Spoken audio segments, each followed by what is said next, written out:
आज आप भी बाइबल पढ़ेंगे तो आपको समझ में आएगा कहां आप गलत काम कर रहे, क्यों परमेश्वर ने आपको छोड़ दिया, क्यों परमेश्वर अभी तक आपकी प्रार्थना को नहीं सुन रहा है, क्यों परमेश्वर अभी तक आपकी प्रार्थना का उत्तर नहीं दे रहा, क्यों आपके जीवन के अंदर चंगाई, छुटकारा, मुक्ति और आशीष क्यों नहीं आ रहा है। ये जानने के लिए आपको बाइबल पढ़ना पड़ेगा, क्योंकि पढ़ेंगे तो ही आप समझेंगे। आज परमेश्वर को आदर करने का एक ही रास्ता है कि हम लोग उसकी आज्ञाओं का पालन करें। हालेलुया।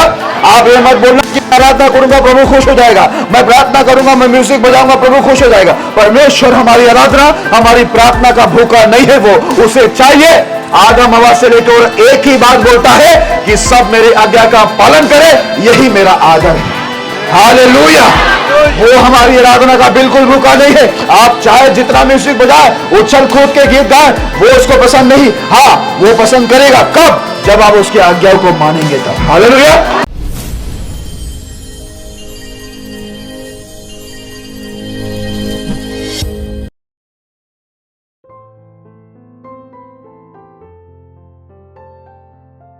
यदि आप भी चाहते हैं कि प्रभु आपके जीवन में भी अद्भुत कार्य करें, तो आप हमसे जुड़िए।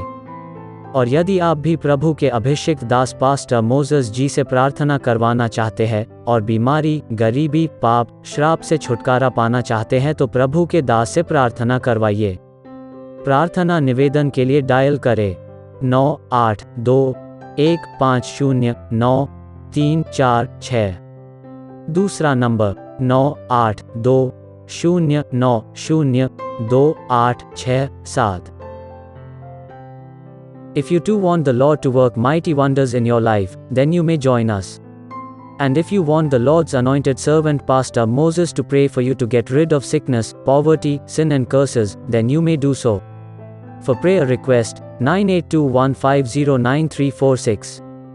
Alternate number, 9820902867.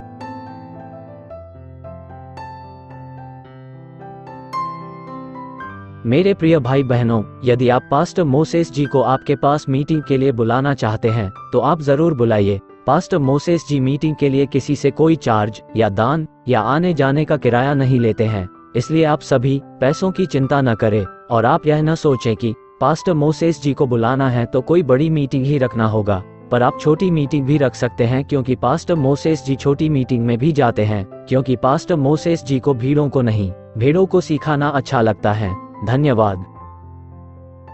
Dear brothers and sisters, if you wish to invite Pastor Moses for meetings, you may do so without worrying about expenses, because Pastor Moses does not charge any fees, neither does he take any gifts, nor charge traveling expenses. Also, do not think that you need to organize big meetings only. Pastor Moses is okay with small crowd too, because he believes in teaching genuine believers who are hungry and thirsty for God. Thank you.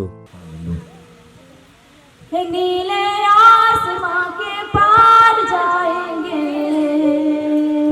मेरा यीशु रहता वहाँ। नीले आसमां के पार जाएंगे,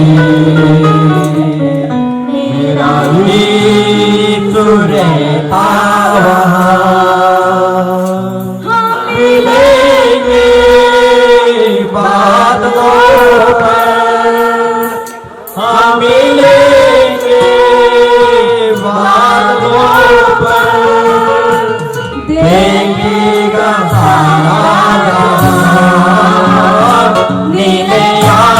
के पार जाएंगे, मेरा यीशु रहता वहाँ। सब मेरे आसमां के पार जाएंगे, जाना है मेरा यीशु रहता वहाँ।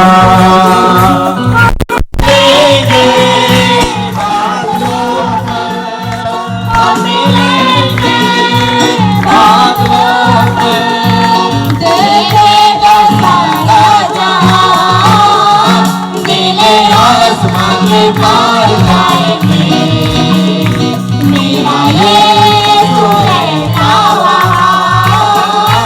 नीले आसमां के पार जाएंगे, मेरा यीशु रहता वहाँ। कोई दीवाना न हो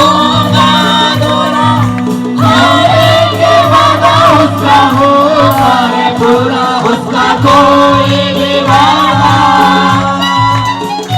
उसका कोई भी वादा ना होगा अधूरा, और एक वादा उसका होगा है पूरा, उसका कोई भी वादा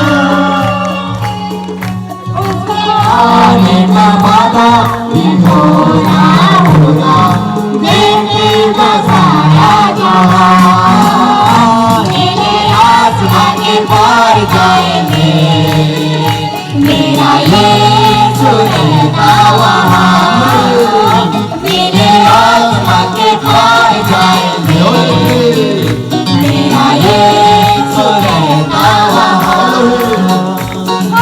लेंगे बादलों पर, मिलेंगे बादलों पर, देखेगा सारा जहां, नीले आसमां के पार जाएंगे, मेरा यीशु रहता वहाँ, नीले आसमां के पार जाएंगे, मेरा यीशु रहता वहाँ, राजाओं का राजा, नीले आसमां के पार जाएंगे, मेरा यीशु रहता वहाँ, मिलेंगे बादलों पर, हम मिलेंगे बादलों पर, देखेगा सारा जहां, नीले आसमां के पार जाएंगे, मेरा यीशु रहता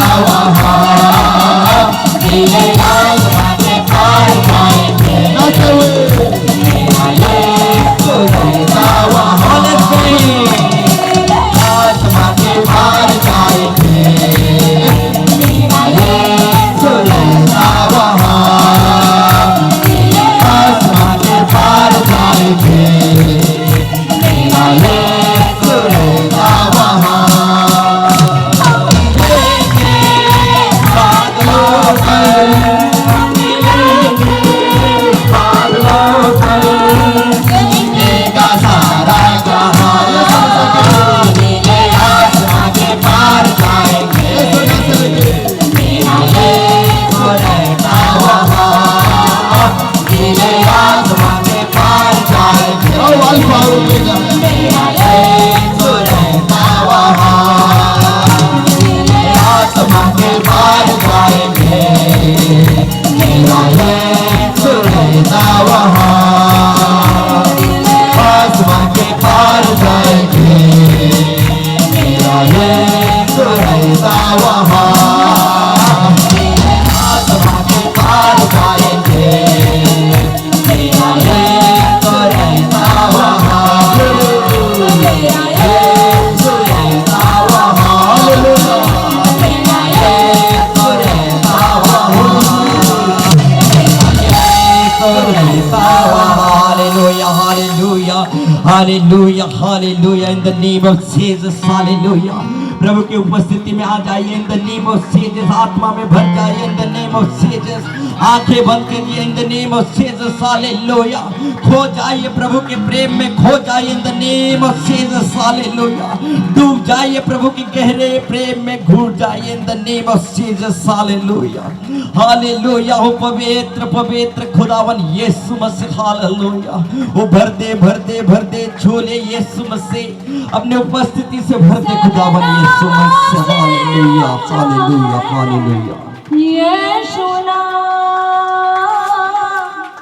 सब नामों से ऊंचा है, यीशु नाम सब नामों से ऊंचा है यीशु नाम, सब नामों से ऊंचा है यीशु नाम, स्वर्ग में धरती पर धरती के नीचे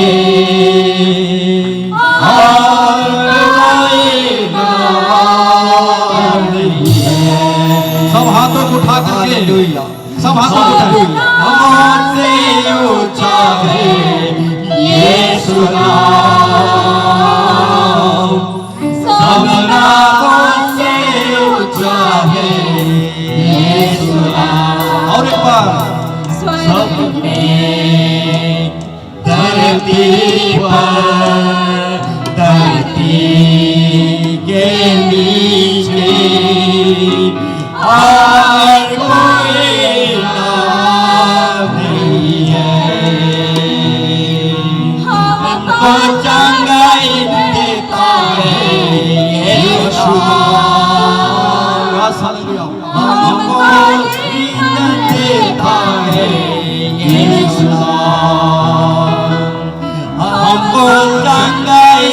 देता है यीशु नाम, हमको हिम्मत देता है यीशु नाम।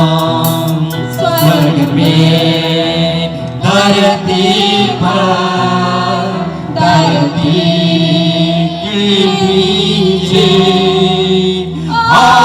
कोई नाम नहीं है। स्वर्ग में धरती पर धरती के नीचे कोई नाम नहीं है।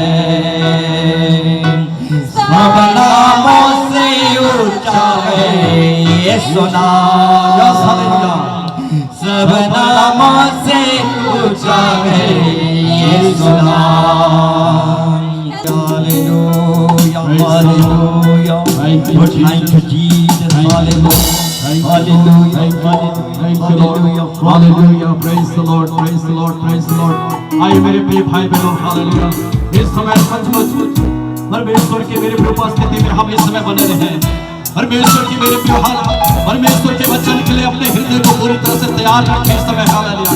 जब हम परमेश्वर के प्रिय दास के द्वारा, जब आज हम परमेश्वर की उपस्थिति में बैठ करके हम उस जीवित वचन को हम सुनते हैं मेरे प्रियो, आज परमेश्वर हमसे एक बार फिर से हमसे बातचीत करने पाए। आज इस मेरे प्रियो सुबह के समय में, हालेलुया, परमेश्वर आज हमारे जीवन में परमेश्वर उन आशीषों को भरने पाए जो आज हमें देने के लिए जा रहे हैं, हालेलुया। हम इसके लिए अपने आप को तैयार करें। आइए इस समय हम प्रार्थना करेंगे, प्रेज द लॉर्ड, हालेलुया। इस समय आइए वचन में जाने से पहले इस समय हम प्रार्थना करेंगे और हम वचन जब हम सुनेंगे मेरे प्रियो, आज के वचन एक एक के जीवन को स्पर्श करने पाए, हर एक के हृदय को, हर एक के आत्मा को छूने पाए। हम प्रार्थना करेंगे मेरे प्रियो, हालेलुया। सचमुच परमेश्वर हर एक बातों में हमारे अगुवाई करने पाए। मैं इस समय आज के वचन के सेवा के लिए, आज के संदेश के लिए, प्रभु के दास के लिए वो प्रार्थना करेंगे। मैं अनुरोध करता हूं हमारे बीच में कुमार अंकल एल्डर वो आएंगे आज के वचन के सेवा के लिए, वो प्रार्थना में अगुवाई करेंगे। कुमार अंकल इस समय आएंगे आज के वचन के सेवा के लिए, प्रभु के दास के लिए प्रार्थना करवाएंगे।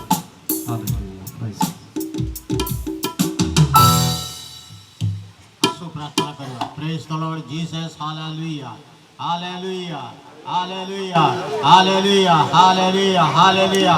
प्रभु तुम नाम धन्यवाद धन्यवाद धन्यवाद धन्यवाद धन्यवाद धन्यवाद दौसी राजा तुम्हार अंतरे प्रार्थना करूँ प्रिय प्रभु। प्रभु तुम्हें सम्मान कर समस्त विषय जानुछ अंतर्यामी परमेश्वर प्रिय प्रभु जीशु प्रार्थना करूँ प्रिय प्रभु। ए स्थान जिते जन बसी प्रभु तुम्हें जानुछ। हाँ प्रभु कहीं स्थान उपस्थित अच्छु प्रभु। हे प्रभु प्रार्थना करूँ प्रिय प्रभु। प्रभु स्थान प्रभु तुम्हें उपस्थित हुआ प्रत्येक जीवन में अद्भुत भाव में कार्य कर। प्रत्येक जीवंत प्रभु सत्य आत्मा परिपूर्ण होगा पारे यहीपरि प्रिय प्रभु जीशु दया कर। वाक्य शुणु शुणु प्रिय प्रभु समस्त जो कठिन हृदय अच्छी प्रिय प्रभु से कठिन हृदय जीवंत प्रभु परिपूर्ण होगा पार यहीपरि प्रिय प्रभु जीशु तुम्हें दया कर। पवित्र पिता प्रार्थना करूँ प्रभु जो तुम दास आसचंती प्रिय प्रभु तुम्हें तांको द्विगुण आत्मा परिपूर्ण कर प्रिय प्रभु। जद्वारा प्रभु आत्मा सत्य तारे प्रभु तुम जीवित वाक्य को आमर मध्य प्रकाश करें यहीपरि प्रिय प्रभु जीशु तुम्हें तांको अभिषेक कर। हे पवित्र पिता प्रार्थना करूँ प्रिय प्रभु ए स्थान प्रिय प्रभु उपस्थित हुआ प्रभु चतुर्दिगरे प्रभु तुम दास जोगाड़ी रख जबंत कौन प्रकार अंधकार शक्ति स्थान प्रवेश न कर यहीपरि प्रिय प्रभु जीशु दया कर। पवित्र पिता पुणी थे प्रिय प्रभु तुम दास को तुमरी हस्त समर्पण करूँ प्रिय प्रभु। तुमरी इच्छा मध्य प्रिय प्रभु तुम्हें तांको प्रिय प्रभु व्यवहार कर प्रभु उत्तम वाक्य आम मैंने शुणी प्रिय प्रभु आहरी आनंदित हेबु प्रभु यहीपरि बापा तुम्हें दया कर। एत बेले बापा प्रत्येक सहवर्ती परमेश्वर हुआ धन्यवाद स्तुति प्रशंसा तुमको दे ये छोट प्रार्थना करूँ बापा शुणी ग्रहण कर आमेन। Hallelujah hallelujah. सब बैठ जाएंगे और सब लोग तैयार हैं अभी वचन सुनने के लिए? तैयार हैं? अपना आत्मिक खान को खोल के रखना है कि नहीं? और ऐसा भी मत खोलिए कि इधर से गया उधर से पार, है कि नहीं? आपको दिल में बसाना है। Praise the Lord, hallelujah. आज दूसरा दिन और मीटिंग का आखिरी दिन भी है, तो आज प्रभु के दास जरूर इस समय हमारे लिए जो कुछ भी है, कल तो लेट हुआ था लेकिन आज समय है, प्रेज़ द लॉर्ड, तो हमारे लिए जो है और ज्यादा वचन को जो है वो देंगे, प्रेज़ द लॉर्ड। तो प्रभु के दास इस समय हम उनका स्वागत करते हैं, वो आएंगे और वचन के साथ वो आगे जाएंगे। Praise the Lord, praise the Lord.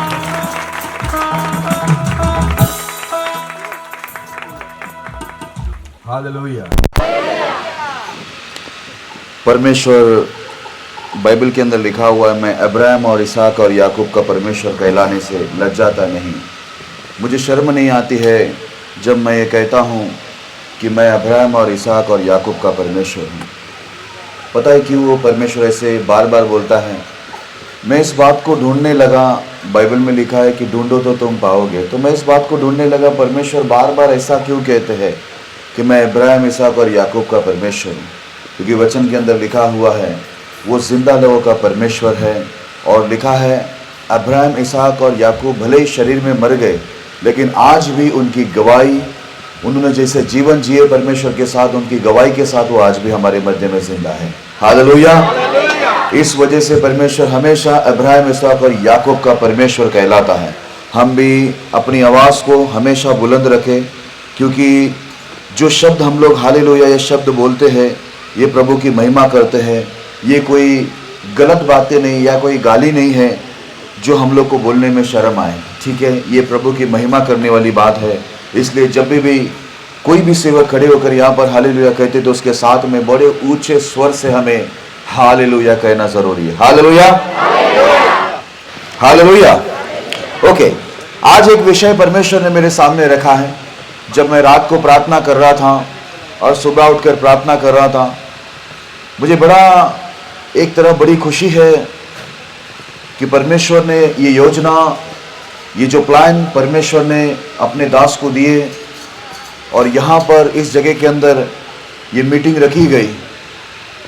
मैं ये विश्वास करता हूँ परमेश्वर के दास जनों ने जो ये मीटिंग रखा और उन्होंने जो कुछ भी परिश्रम इसके पीछे किए हैं, जो कुछ उन्होंने बोया है वो व्यर्थ नहीं होगा, क्योंकि बाइबल के अंदर लिखा हुआ है परमेश्वर में हमारा कोई परिश्रम कभी व्यर्थ नहीं होता। हालेलुया। जो भी परमेश्वर के पीछे परिश्रम करता है निश्चय वो परमेश्वर से आशीष पाता है। आज प्रभु के दास ही नहीं लेकिन यहाँ पर मौजूद, यहाँ पर आने वाले सबके सब परमेश्वर की आशीष को जरूर पाएंगे। लेकिन जैसे मैंने बार बार कहा, कल दोनों मीटिंग में आकर बैठने से कोई आशीष नहीं पाता, लेकिन यदि आप आकर बैठे हैं, यदि आप वचनों को ध्यान से सुनते हैं तो आप ध्यान से समझोगे। अगर आप ध्यान से समझोगे तो आप ध्यान से परमेश्वर के वचन का पालन करोगे, और आप वचन का पालन करोगे ध्यान से तो परमेश्वर भी ध्यान से आपके ऊपर आशीष हमेशा समय पर बरसाता रहेगा। हालेलुया। तो यहाँ पर आकर बैठने से कुछ नहीं होगा, लेकिन परमेश्वर के वचन में चलने के लिए हमें सुनना और समझना दोनों जरूरी है। इसके लिए मैं आपसे विनती करता हूँ, यहाँ पर जितने भी भाई और बहन और बच्चे, जो भी समझदार बच्चे हैं यानी थोड़े बड़े बच्चे हैं जो समझ सकते हैं, हमारे इधर छोटे छोटे बच्चों को भी हमने बड़े डिसिप्लिन में रखा है। छोटे छोटे बच्चे भी हिलेंगे नहीं अपनी जगह से, ठीक है? बचपन से उनको सिखाएंगे तो बराबर सीखेगा। बाइबल में लिखा है परमेश्वर दूध पीते बच्चों के द्वारा भी अपनी महिमा सिद्ध कराता है। हालेलुया। सोचिए, वो दूध पीते बच्चे के द्वारा भी अपनी महिमा सिद्ध कराता है। इसलिए हम लोग को बचपन से ही अपने बच्चों को परमेश्वर का वचन, उनकी व्यवस्था, उनकी जो भी बातें हैं, बाइबल में लिखा है उठते बैठते लेटते चलते फिरते समय तुम अपने बच्चों को परमेश्वर की व्यवस्था हमेशा सिखाते रहना। हालेलुया। ओके, तो मैं अभी वचन को शुरू कर रहा हूं। आइए तो विषय के नाम पर चलते हैं। जो लोग लिखना पसंद करते हैं वो लिखें। विषय का नाम है पढ़ेंगे तो ही समझेंगे। फिर से मैं बोलता हूं, विषय का नाम आप लोग लिखना चाहते लिखिए, पढ़ेंगे तो ही समझेंगे। फिर एक बार बोल देता हूं, पढ़ेंगे तो ही समझेंगे, ये विषय का नाम है। आइए एक छोटी सी प्रार्थना करते ताकि पवित्र आत्मा हमारी मदद करे, क्योंकि मैं नहीं चाहता कि मैं बात करूं, मैं चाहता हूं कि खुदा परमेश्वर आपसे बातें करे। आइए हम आंखें बंद करेंगे, सूर्य झुकाएंगे, प्रार्थना करेंगे। अब्राहम, इसहाक, याकूब के जीवित परमेश्वर, कभी ना बदलने वाले, सर्वश्रेष्ठ, सर्वशक्तिमान, सर्वोत्तम स्वर्ग में विराजमान, जिसके योग्य हम नहीं है लेकिन आप ही हमें योग्य बनाते हैं। योग्य केवल आप है, पवित्र केवल आप है, धर्मी केवल आप है प्रभु। और हम चाहते हैं कि हम केवल आपकी वाणी को सुने प्रभु। आपका वाणी मधुर और मीठा और पवित्र और भय योग्य है। आज आपका वचन आपकी वाणी के रूप में यहां पर उतरे, क्योंकि मैं जानता हूं मैं खुद एक मनुष्य हूं और परमेश्वर मैं भी इस योग्य नहीं लॉर्ड कि इस वचन को सुनूं या बांटूं, क्योंकि आपका वचन अति पवित्र है प्रभु लॉर्ड परमेश्वर। लेकिन आज ये वचन भेजकर आपके दास से लेकर सभी भाई बहनों को जो ये वचन को सुनेंगे, ये वचन से हम सबको सदा के लिए शुद्ध और पवित्र कर, हमें धर्मी बनाना, हमें योग्य बनाना कि हम आपके राज्य में वास करें, आपकी सेवा करें, आपके राज्य को बढ़ाए लो, आपके वचनों को प्रभु पाकर दूसरों को भी परमेश्वर वचन को पहुंचाने के लिए योग्य बने प्रभु। आज ये वचन से हमें शुद्ध और पवित्र कर लो और ये वचन से हमें सिद्ध कर, स्थिर कर प्रभु। हम जानते प्रभु मनुष्य की बात है, मनुष्य के लिए कोई लाभ का नहीं है, लेकिन लॉर्ड जब आपकी वाणी आती है लॉर्ड, हम विश्वास करते हैं कि बहरे के कान खुल जाते हैं, गूंगे के मुंह खुलते हैं प्रभु, अंधे की आंखें खुल जाती है और मरे हुए भी कब्र से बाहर निकल के आते हैं, क्योंकि आपकी वाणी में, आपके वचन में सामर्थ्य है लॉर्ड। मैं विनती करता हूं प्रभु, मेरे शब्द नहीं, लोग केवल और केवल आप ही के शब्द को सुने और आप हमसे आज बात करेंगे, हमारा विश्वास है, क्योंकि वचन में लिखा है 2 या 3 मेरे नाम से जहां इकट्ठे होते हैं मैं उनके मध्य में होता हूं। आपका वचन झूठ नहीं है प्रभु, आपका वचन हाँ और आमीन है। आप जो बोलते हैं वो करते हैं, आप हमारे मध्य में, हम विश्वास करते हैं और आज आपकी सामर्थ्य वाणी आज आपके जनों के मध्य में आप सुनाएंगे करके धन्यवाद देते हैं लॉर्ड। मैं खुद को और आए हुए सभी को आपके हाथों में समर्पित कर, सारे डिस्टर्बेंस की आत्माओं को यीशु के नाम में दूर कर, जो वचन को चुराते हैं, लोगों को नींद में लेके जाते हैं, ध्यान को भटकाते हैं प्रभु, ऐसे गंदी आत्माओं को यीशु के नाम में इस जगह से दूर करना। आपके दूत का प्रोटेक्शन हमारे चारों ओर रहे, पवित्र आत्मा की अग्नि हमारे चारों ओर बने रहे और पवित्र आत्मा में हमारी अगुवाई करके हमारा ध्यान आपके ऊपर बनाए रखना। सभी बच्चों को भी शांत रखना प्रभु, ताकि परमेश्वर हमारा ध्यान वचनों से भटके नहीं प्रभु। आप जरूर हमसे बात करेंगे, धन्यवाद देते हैं।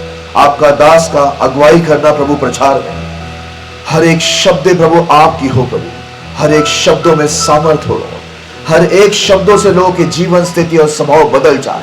आज जब यहां से सभी लोग लौटे प्रभु, आपकी आशीष, वरदान, चंगाई, मुक्ति और सामर्थ और आत्मा की परिपूर्णता के साथ बड़े आनंद से यहां से लौटे प्रभु, एक बड़ी गवाही बनकर लौटे। इन्हें देखकर लोग आपकी महिमा करें। ऐसे अद्भुत कार्य परमेश्वर आज आपके वचन के द्वारा करना।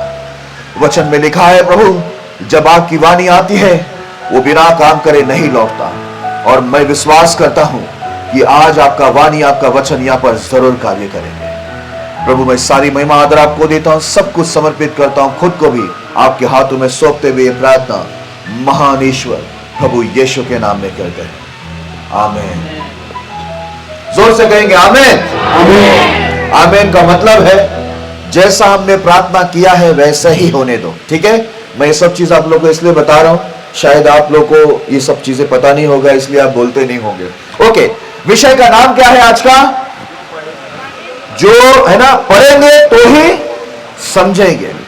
ओके, आज बहुत सारे लोग बहुत कुछ पढ़ते हैं, पेपर पढ़ते हैं, मैगजीन पढ़ते हैं, बहुत सारी चीजों को पढ़ते हैं, लेकिन मैं आपको एक बात बता दूं, दुनिया के अंदर बहुत सारी चीजें अच्छी है, आप उसको पढ़ते तो कोई प्रॉब्लम नहीं, लेकिन दुनिया की कोई भी किताब क्यों ना होने दो, मैं आपको बता दूं, सारे किताबों से बढ़कर एक किताब है जिसको लिखने वाला परमेश्वर की आत्मा है।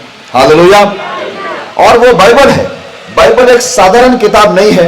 आप बाइबल को कभी भी ध्यान में रखना, एक साधारण किताब समझकर घर के अंदर मत रखना, या साधारण किताब समझकर उसको मत पढ़ना, क्योंकि बाइबल के अंदर लिखा हुआ है, यह पवित्र आत्मा की प्रेरणा से उनके दासों के द्वारा यह किताब को लिखा गया है। मैं आपको कल भी बताया और आज भी मैं बताता हूं, जब मैं जेल के अंदर था, बड़ी गरीबी और तकलीफ में था, जेल से छूटने की मेरे पास कोई आशा नहीं थी, कोई मेरे लिए मदद का रास्ता नहीं था मेरे पास, और किसी ने मुझे मदद भी नहीं किया। लेकिन ऐसे समय के अंदर मुझे बाइबल जेल के अंदर दिया गया। मेरे प्रिय लोगों, मैं आपको बताना चाहता हूं, मुझे हिंदी पढ़ना उस समय नहीं आता था, क्योंकि मैं इंग्लिश मीडियम से पढ़ा हुआ था, तो मुझे हिंदी पढ़ना बिल्कुल नहीं आता था। जब हिंदी बाइबल मेरे हाथ में नया करार दिया गया, छोटा सा बाइबल, उस समय मैंने एक प्रार्थना किया, क्योंकि मैंने सुना था कि यीशु मसीह के लिए कोई काम कठिन नहीं, यीशु मसीह चमत्कार करते, वो असंभव को संभव करते हैं। मैं उस जेल के अंदर यीशु से प्रार्थना किया, प्रभु मैंने सुना है कि आप असंभव को संभव करते हैं, चमत्कार करते हैं, मेरे लिए एक चमत्कार करो, मुझे यहां पर हिंदी पढ़ना सिखा दो, तो मैं आपके बाइबल को पढूं और आपको मैं जानूं। क्योंकि मैंने विषय बताया, पढ़ेंगे तो ही समझेंगे, नहीं पढ़ेंगे तो नहीं समझेंगे। इसलिए मैंने सोचा मुझे पढ़ना है। अब मेरे हाथ में आया हिंदी बाइबल, और मैं आपको बता दूं, आप मेरी गवाही में बाद में यूट्यूब में देख सकते हैं। जैसे ही मैंने प्रार्थना किया जेल के अंदर, मैं सच बताता हूं, उस समय मैं खुदा को ठीक से नहीं जानता था, पवित्र आत्मा को मैं ठीक से नहीं जानता था। जैसे मेरे मुंह से यह प्रार्थना निकला, स्वर्ग से पवित्र आत्मा मेरे ऊपर जेल के अंदर बलपूर्वक मेरे पर उतर आया। हालेलुया! और मैं आत्मा में परिपूर्ण हो गया। उस समय मैं पवित्र आत्मा को नहीं जानता था, लेकिन मुझ में आग और सामर्थ आ गई, और मैं बहुत आनंदित हो गया वो आत्मा को पाकर। और आपको बता दूं, एक शब्द से मैंने प्रार्थना किया था, परमेश्वर मुझे पढ़ना सिखा। पवित्र आत्मा जैसे ही आया, मैं पढ़ना ही नहीं सीखा, जेल के अंदर मैं पढ़कर सिखाने वाला बन गया। हालेलुया! हालेलुया! एक ही दिन में मैं पढ़ना सीख गया, और जेल के अंदर 1 साल 1 महीना जो मैं जेल के अंदर बिताया, जेल में मैं सभी को यीशु मसीह का सुसमाचार देने लगा। और उसके साथ इतने चमत्कार, इतने अद्भुत कार्य जेल के अंदर होने लगे। बीमार लोग, तकलीफ में पड़े हुए लोग मेरे पास आते थे, मैं उनके लिए प्रार्थना करता था, और चंगाई होती थी, चमत्कार होता था। इससे मेरा भी विश्वास बढ़ता था, और लोगों का भी विश्वास बढ़ता जा रहा था, क्योंकि मैं भी नया था। मेरा भी विश्वास चमत्कारों को देखकर बढ़ने लगा, और मैं जेल के अंदर रहते हुए दिन रात बाइबल को पढ़ने लगा। आपको सच बात बता दूं, जब मैं पवित्र आत्मा को पाया जेल में और बाइबल को पढ़ना शुरू किया, मैं सच बता रहा हूं, ये 1 साल 1 महीना जेल के अंदर कैसे बीत गए मुझे पता ही नहीं चला। हालेलुया! मेरा ध्यान संसार से हट गया, घर से हट गया। मैं जेल के अंदर बस पढ़ता रहा, सिखाता रहा, पढ़ता रहा, सिखाता रहा, और प्रार्थना करता रहा, चमत्कार होता रहा। और परमेश्वर ने मुझे जेल से भी बड़े अद्भुत रीति से निकाला। पता है कैसे निकाला? वो बताने के बाद मैं ये विषय पे चलता हूं। वैसे YouTube पर आप विस्तार से देख सकते हैं मेरी गवाही को। 2005 में 2004 नवंबर को मैं जेल के अंदर गया। 2004 नवंबर में गया, 2004 बीत गया, 2005 आया, और 2005वां साल में भी मैं पूरा साल जेल में था। और मेरा विश्वास बहुत बढ़ गया जब ये 1 साल 1 महीना गुजरा। मैं जान गया कि परमेश्वर कुछ भी कर सकते हैं। मैंने जेल के अंदर एक पास्टर थे जिनका नाम स्वामी दास था, और एक भाई था जिसका नाम बेंजामिन था। उन दोनों को मैंने अपने पास बुलाया, आकाश के सामने खड़ा किया, दोनों का हाथ पकड़कर मैंने परमेश्वर को एक वादा किया। मैंने बोला, प्रभु 2004 नवंबर को मैं जेल के अंदर आया था, अब मैं पूरा 2004 का भी जो नवंबर से लेकर दिसंबर तक मैं जेल में रहा, उसके बाद जनवरी से लेकर अब दिसंबर आ गया है 2005 का, इसमें भी मैं जेल में हूं। अब ये साल खत्म होने के लिए सिर्फ 2 दिन बचे हैं। प्रभु मैंने आप पर विश्वास कर लिया है कि आपके सिवा ना तो कोई खुदा था, और ना है, और ना कोई होगा। आप ही परमेश्वर है, ये मैंने विश्वास कर लिया है। अब मुझे ये 2 दिन के अंदर आप जेल से छुड़ा देंगे तो मैं जहां भी खड़ा रहूंगा वहां पर आपकी गवाही दूंगा और आपका प्रचार करूंगा। मेरे पास वकील को देने के लिए पैसे नहीं, जज मुझे छोड़ रहे नहीं, इसके लिए मैं परमेश्वर से प्रार्थना किया। बोला, प्रभु मैं 2 दिन, सिर्फ 2 दिन आपके सम्मुख रखा हूं। ये 2 दिन में यदि आप अद्भुत रीति से मुझे जेल से छुड़ाएंगे तो मैं हर जगह जाकर आपकी गवाही भी दूंगा और आपके नाम का प्रचार करूंगा कि आप ही सच्चा परमेश्वर है।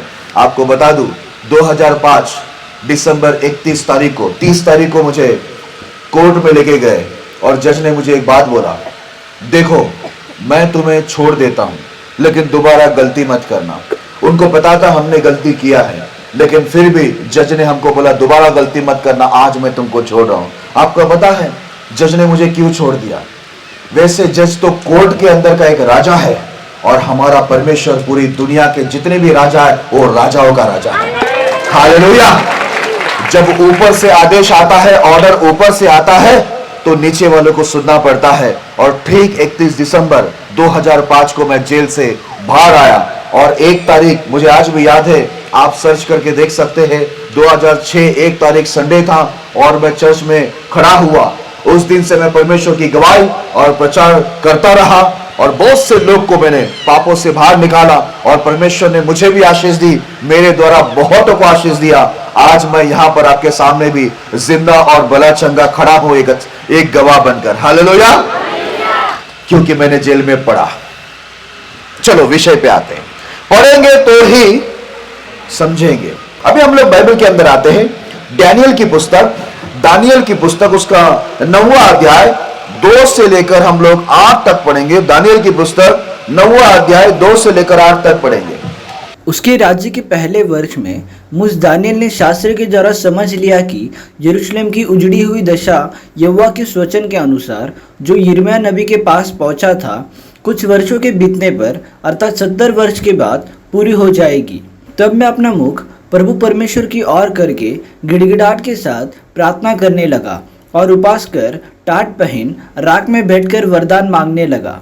मैंने अपने परमेश्वर यहोवा से इस प्रकार प्रार्थना की और पाप का अंगीकार किया, हे प्रभु, तू महान और भय योग्य परमेश्वर है, जो अपने प्रेम रखने वाले और आज्ञा मानने वाले के साथ अपनी वाचा को पूरा करता और करुणा करता रहता है।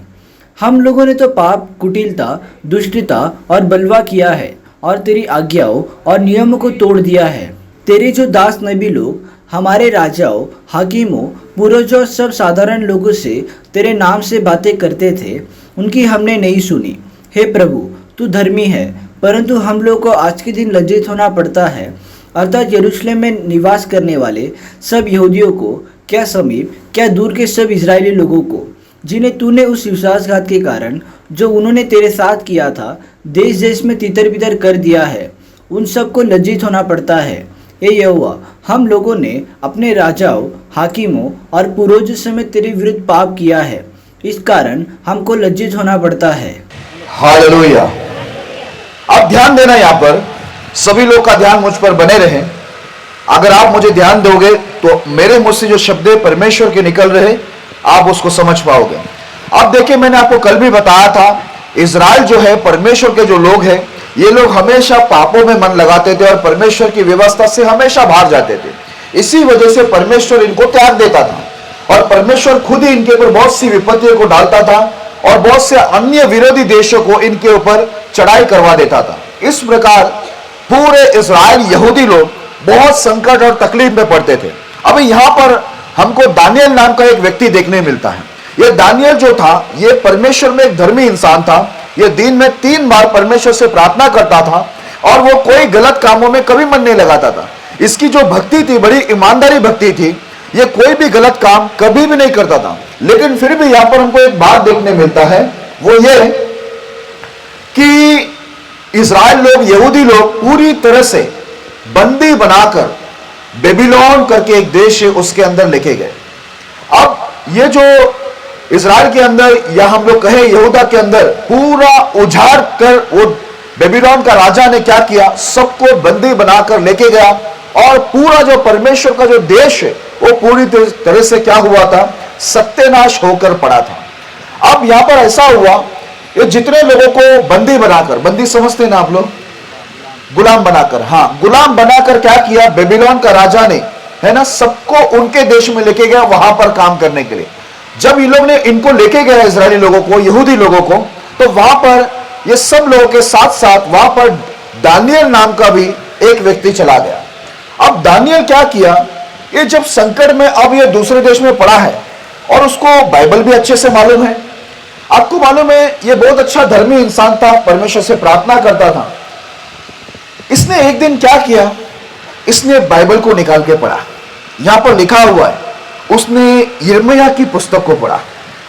वो ये ढूंढ रहा था, हम लोग परमेश्वर के लोग हैं, फिर भी हम लोग को गुलाम बनाकर, बंदी बनाकर दूसरे देश के लोग हमारे देश को उजाड़ के हमको उठाकर उनके देश में लेके जाकर हमसे गुलामी करवा रहे, हमसे काम करवा रहे, हम परमेश्वर के लोग होकर, हमारा परमेश्वर जिंदा होकर, फिर भी हम लोग ये संकट में, ये तकलीफ में क्यों है, ये जानने के लिए उसने क्या किया। एक तो वो प्रार्थना कर रहा था, दूसरा उसने बाइबल को उठा के पढ़ा। और जैसे उसने बाइबल को पढ़ा, यिर्मयाह की पुस्तक से उसको ये बात समझ में आ गई कि ये जो यहूदा पूरा उजड़ के पड़ा हुआ है, परमेश्वर का राज्य पूरा उजड़ गया है, उसका कारण यह है कि परमेश्वर के लोगों ने परमेश्वर के विरुद्ध में क्या किया है, पाप किया। हालेलुया। आज इसको कहां से मालूम पड़ा कि इजराइल या यहूदा लोग क्यों उजड़ पड़े हैं, उनका देश क्यों उजड़ गया, क्यों उनको गुलामी में जाना पड़ा, क्यों दूसरे देश के लोग यहां पर आकर पूरे इनके देश का सत्यानाश करके इनको उठाकर उनके गुलामी के लिए लेके गए।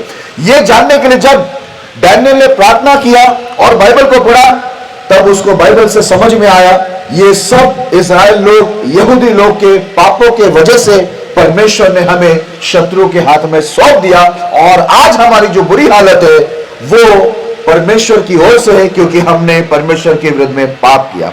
इसलिए बाइबल के अंदर देखो वो लिखता है, ऐसा लिखा हुआ है, जब उसने बाइबल को पढ़ा, उसको समझ में आया कि हमारी गलतियों की वजह से परमेश्वर ने हमें त्याग दिया है, तब वो आगे परमेश्वर के सामने मुंह फेर कर, गिड़गिड़ाकर परमेश्वर से बोलता है, टाट ओढ़कर उपवास प्रार्थना करने लगा, और परमेश्वर के सामने वो अपने यहूदी भाई बहनों के लिए वो प्रायश्चित करने लगा। और उसने एक बात, बहुत अच्छी बात बोलता है कि देखो परमेश्वर, तू तो धर्मी और दयालु है, और तू क्या करता है, परंतु यहां पर ऐसा लिखा है, हे प्रभु तू धर्मी, परंतु हम लोगों को आज के दिन लज्जित होना पड़ता है। आकाश यरूशलेम के निवास करने वाले सब यहूदियों को, क्या समीप क्या दूर के सब इजरायली लोग, जिन्होंने उस विश्वासघात के कारण जो उन्होंने तेरे साथ किया था, देश देश में तीतर बीतर कर दिया गया है, उन सबों को लज्जित होना पड़ता है। हालेलुया। आज देखो मेरे प्रिय लोगों, जब डैनियल ने बाइबल को पढ़ा, तब उसको बाइबल से ये बात समझ में आई कि आज हम लोग तीतर बीतर हो गए, पूरे इजराइल उजड़ गया, और आज हम गुलामी के अंदर है। उसका कारण यह है, परमेश्वर, हमने आपके साथ विश्वासघात किया। जब उसने बाइबल पढ़ा तो उसको समझ में आया, क्यों मैं तकलीफ में हूं, क्यों मेरे लोग, पूरे इजरायली लोग, यहूदी लोग तकलीफ में क्यों है। इसको कहां से समझ में आया, बाइबल से समझ में आया, जब उसने बाइबल को पढ़ा था। इसके लिए देखो आखिर में भी लिखा हुआ है, हे यहोवा, हम लोगों ने अपने राजाओं, हाकिमों और पूर्वजों समेत तेरे विरुद्ध पाप किया है, इस कारण हमको लज्जित होना पड़ता है। हालेलुया। आज देखो मैं आपको बता दूं, ये संकट में पड़ा डैनियल, पूरे यहूदी लोग, इजरायली लोग संकट में पड़े, इनको उठाकर बेबीलोन के अंदर नबूकदनेस्सर ने इनको लेके गया, उस राजा ने उठाकर और गुलामी करने को रखा। तब डैनियल ने प्रार्थना के साथ बाइबल पढ़ना जरूरी समझा, क्योंकि वो जानना चाहता था, आज हम परमेश्वर के लोग होकर, हमारा परमेश्वर जिंदा होने के बावजूद भी हमें ये तकलीफ क्यों, ये परेशानी क्यों। तब वो ढूंढने के लिए कहां पर गया मालूम है, ये तकलीफ क्यों हमारे जीवन में आ रहा है, वो बाइबल में ढूंढने को गया। और जैसे उसने यिर्मयाह की पुस्तक पढ़ा, उसको ये बात समझ में आ गई कि हम लोग तकलीफ में क्यों पड़े, क्योंकि हमने परमेश्वर के विरुद्ध में क्या किया है, पाप किया है। हालेलुया। मेरे प्रिय लोगों, यही वचन को आप अगर नया करार के अंदर याकूब की पुस्तक में देखते तो बाइबल के अंदर ऐसा लिखा हुआ है, परमेश्वर का वचन हमारे लिए आईना है। जब हम लोग परमेश्वर के वचन को पढ़ते हैं तो हम लोग को समझ में आता है हमारे जीवन में दुख, तकलीफें, परेशानियां, बीमारियां, कर्जा, गरीबी अभी तक क्यों है। हम तो यीशु को जानते हैं, यीशु को मानते हैं, हम कलीसिया में जाते हैं, आराधना करते, प्रार्थना करते, फिर भी हमारे जीवन में क्यों तकलीफ है। कई बार ये सवाल आपको भी आता होगा, आता है नहीं आता है, आता है ना। परमेश्वर में रहने के बाद हम लोग के जीवन में क्यों तकलीफ है। मेरे प्रिय लोगों, आपके सारे सवालों का जवाब आपको बाइबल के अंदर मिलेगा, इसलिए आप पढ़ेंगे तो ही आपको समझ में आएगा। हालेलुया। आप पढ़ेंगे। अभी डैनियल को यह तकलीफ था, परेशानी थी। डैनियल के साथ साथ पूरे यहूदी इजरायली लोग भी तकलीफ में थे, तो उसको समझ में नहीं आ रहा था कि यह तकलीफ क्यों आ रहा है। लेकिन जैसे उसने बाइबल को खोलकर पढ़ा, यिर्मयाह की पुस्तक में लिखा है, तुम्हारे पाप की वजह से परमेश्वर ने तुम्हें त्याग दिया और दूसरे देश के हाथों में सौंप दिया है। हालेलुया। आज आप भी बाइबल पढ़ेंगे तो आपको समझ में आएगा कहां आप गलत काम कर रहे, क्यों परमेश्वर ने आपको छोड़ दिया, क्यों परमेश्वर अभी तक आपकी प्रार्थना को नहीं सुन रहा है, क्यों परमेश्वर अभी तक आपकी प्रार्थना का उत्तर नहीं दे रहा, क्यों आपके जीवन के अंदर चंगाई, छुटकारा, मुक्ति और आशीष क्यों नहीं आ रहा है। ये जानने के लिए आपको बाइबल पढ़ना पड़ेगा, क्योंकि पढ़ेंगे तो ही आप समझेंगे। डैनियल ने पढ़ा तभी उसको क्या हुआ, समझ में आ गया। हालेलुया। तो पढ़ेंगे तो ही समझेंगे। अभी देखिए, कई बार कई लोग का पढ़ने का तरीका ही अलग है।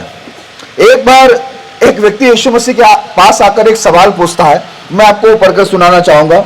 लूका की पुस्तक 10वां अध्याय 25 से लेकर 28 तक हम लोग पढ़ेंगे। और देखो, एक व्यवस्थापक उठा और कहकर उसकी परीक्षा करने लगा, हे गुरु, अनंत जीवन का वारिस होने के लिए मैं क्या करूं? उसने उससे कहा, व्यवस्था में क्या लिखा है, तू कैसे पढ़ता है? उसने उत्तर दिया, तू प्रभु अपने परमेश्वर से अपने सारे मन और अपने सारे प्राण और अपनी सारी शक्ति और अपनी सारी बुद्धि के साथ प्रेम रख, और अपने पड़ोसी से अपने समान प्रेम रख। उसने उससे कहा, तूने ठीक उत्तर दिया, यही कर तो तू जीवित रहेगा। हालेलुया। अब यहां पर ध्यान देना, यहां पर लिखा है एक व्यवस्थापक जो दूसरे को व्यवस्था सिखाने वाला एक बार यीशु मसीह के पास आकर उसकी परीक्षा करते हुए उससे पूछने लगा, मैं अनंत जीवन पाने के लिए, यानी मैं स्वर्ग में जाने के लिए मैं क्या करूं? यीशु मसीह ने उसको सीधा पूछा। वो पूछ रहा, एक तो वो व्यवस्थापक है, व्यवस्थापक मतलब दूसरे को बाइबल सिखाने वाला, और वो परमेश्वर को परीक्षा करने को आया यीशु को। और यीशु ये जानता था, यीशु सबके मन को जानता है कि ये परीक्षा करने आया, सीखने नहीं आया है, ये मेरी परीक्षा करने आया।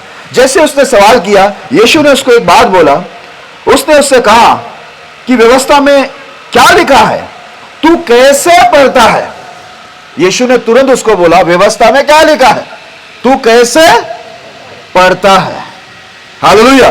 तब उसने बोला, उसने उत्तर दिया कि तू प्रभु अपने परमेश्वर से अपने सारे मन और अपने सारे प्राण और अपनी सारी शक्ति और अपनी सारी बुद्धि के साथ प्रेम रख, और अपने पड़ोसी से अपने समान प्रेम रख। उसने उससे कहा, तू ठीक का उत्तर दिया, यही कर तो तू जीवित रहेगा। हालेलुया।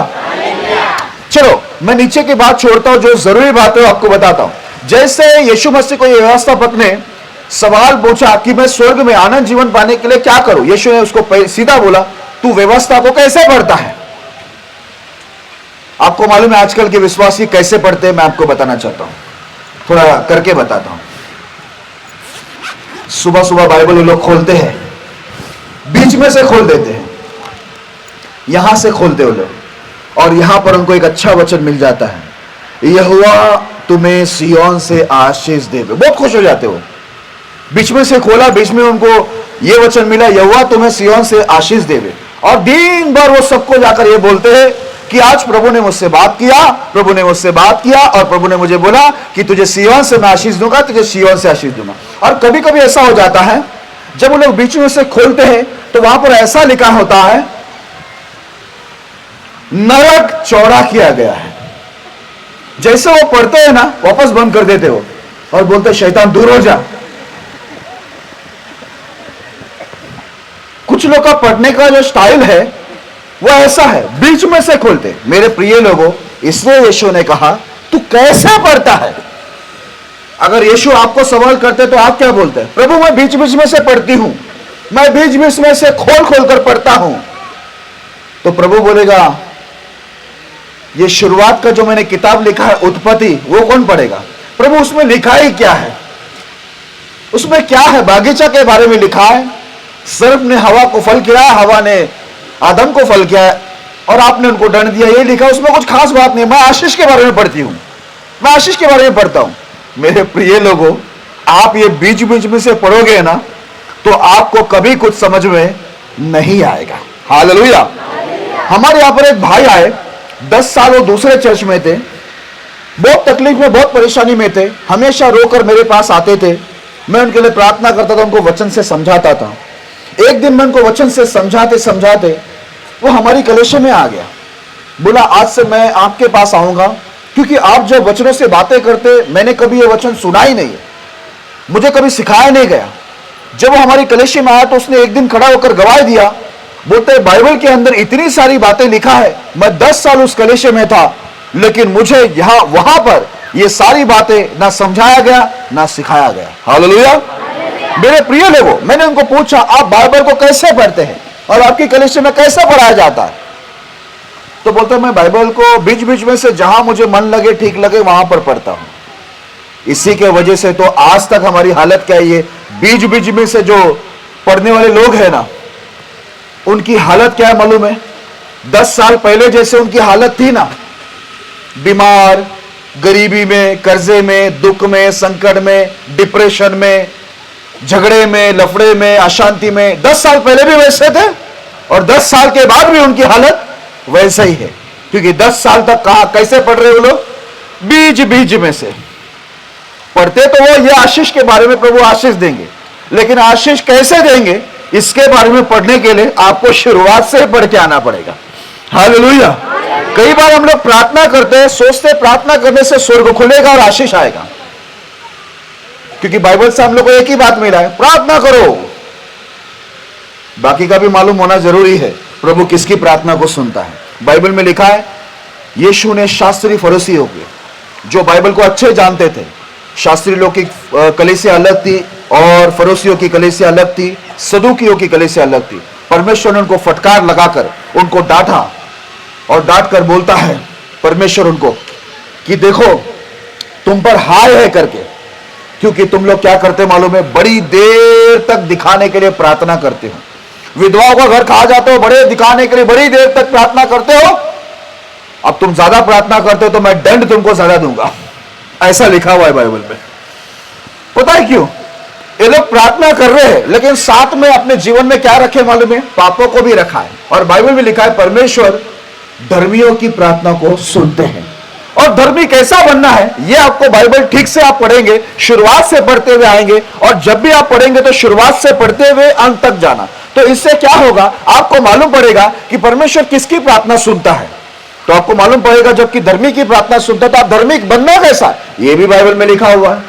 जब आप ठीक से पढ़ेंगे तो आपको सब कुछ समझ में आएगा ना। अब डैनियल ने ठीक से पढ़ा, इसके लिए उसको समझा कि हमारी गलती की वजह से परमेश्वर हमारी प्रार्थनाओं को नहीं सुन रहा है और हम लोग को तकलीफों के अंदर डाल दिया है। हालेलुया। अब देखो ये व्यवस्थापक जो परमेश्वर की परीक्षा करने आया, परमेश्वर ने उसको, यीशु ने तुरंत पूछा तू कैसे पढ़ता है? वैसे मैं आपसे पूछूं कि आप कैसे पढ़ते हैं तो आप क्या जवाब देंगे? हम पढ़ते ही नहीं है, कभी कभार पढ़ते हैं मन लगा तो। ऐसा तो नहीं बोलेंगे ना? ऐसा ही है लग रहा है, कोई हाँ नहीं बोल रहा है।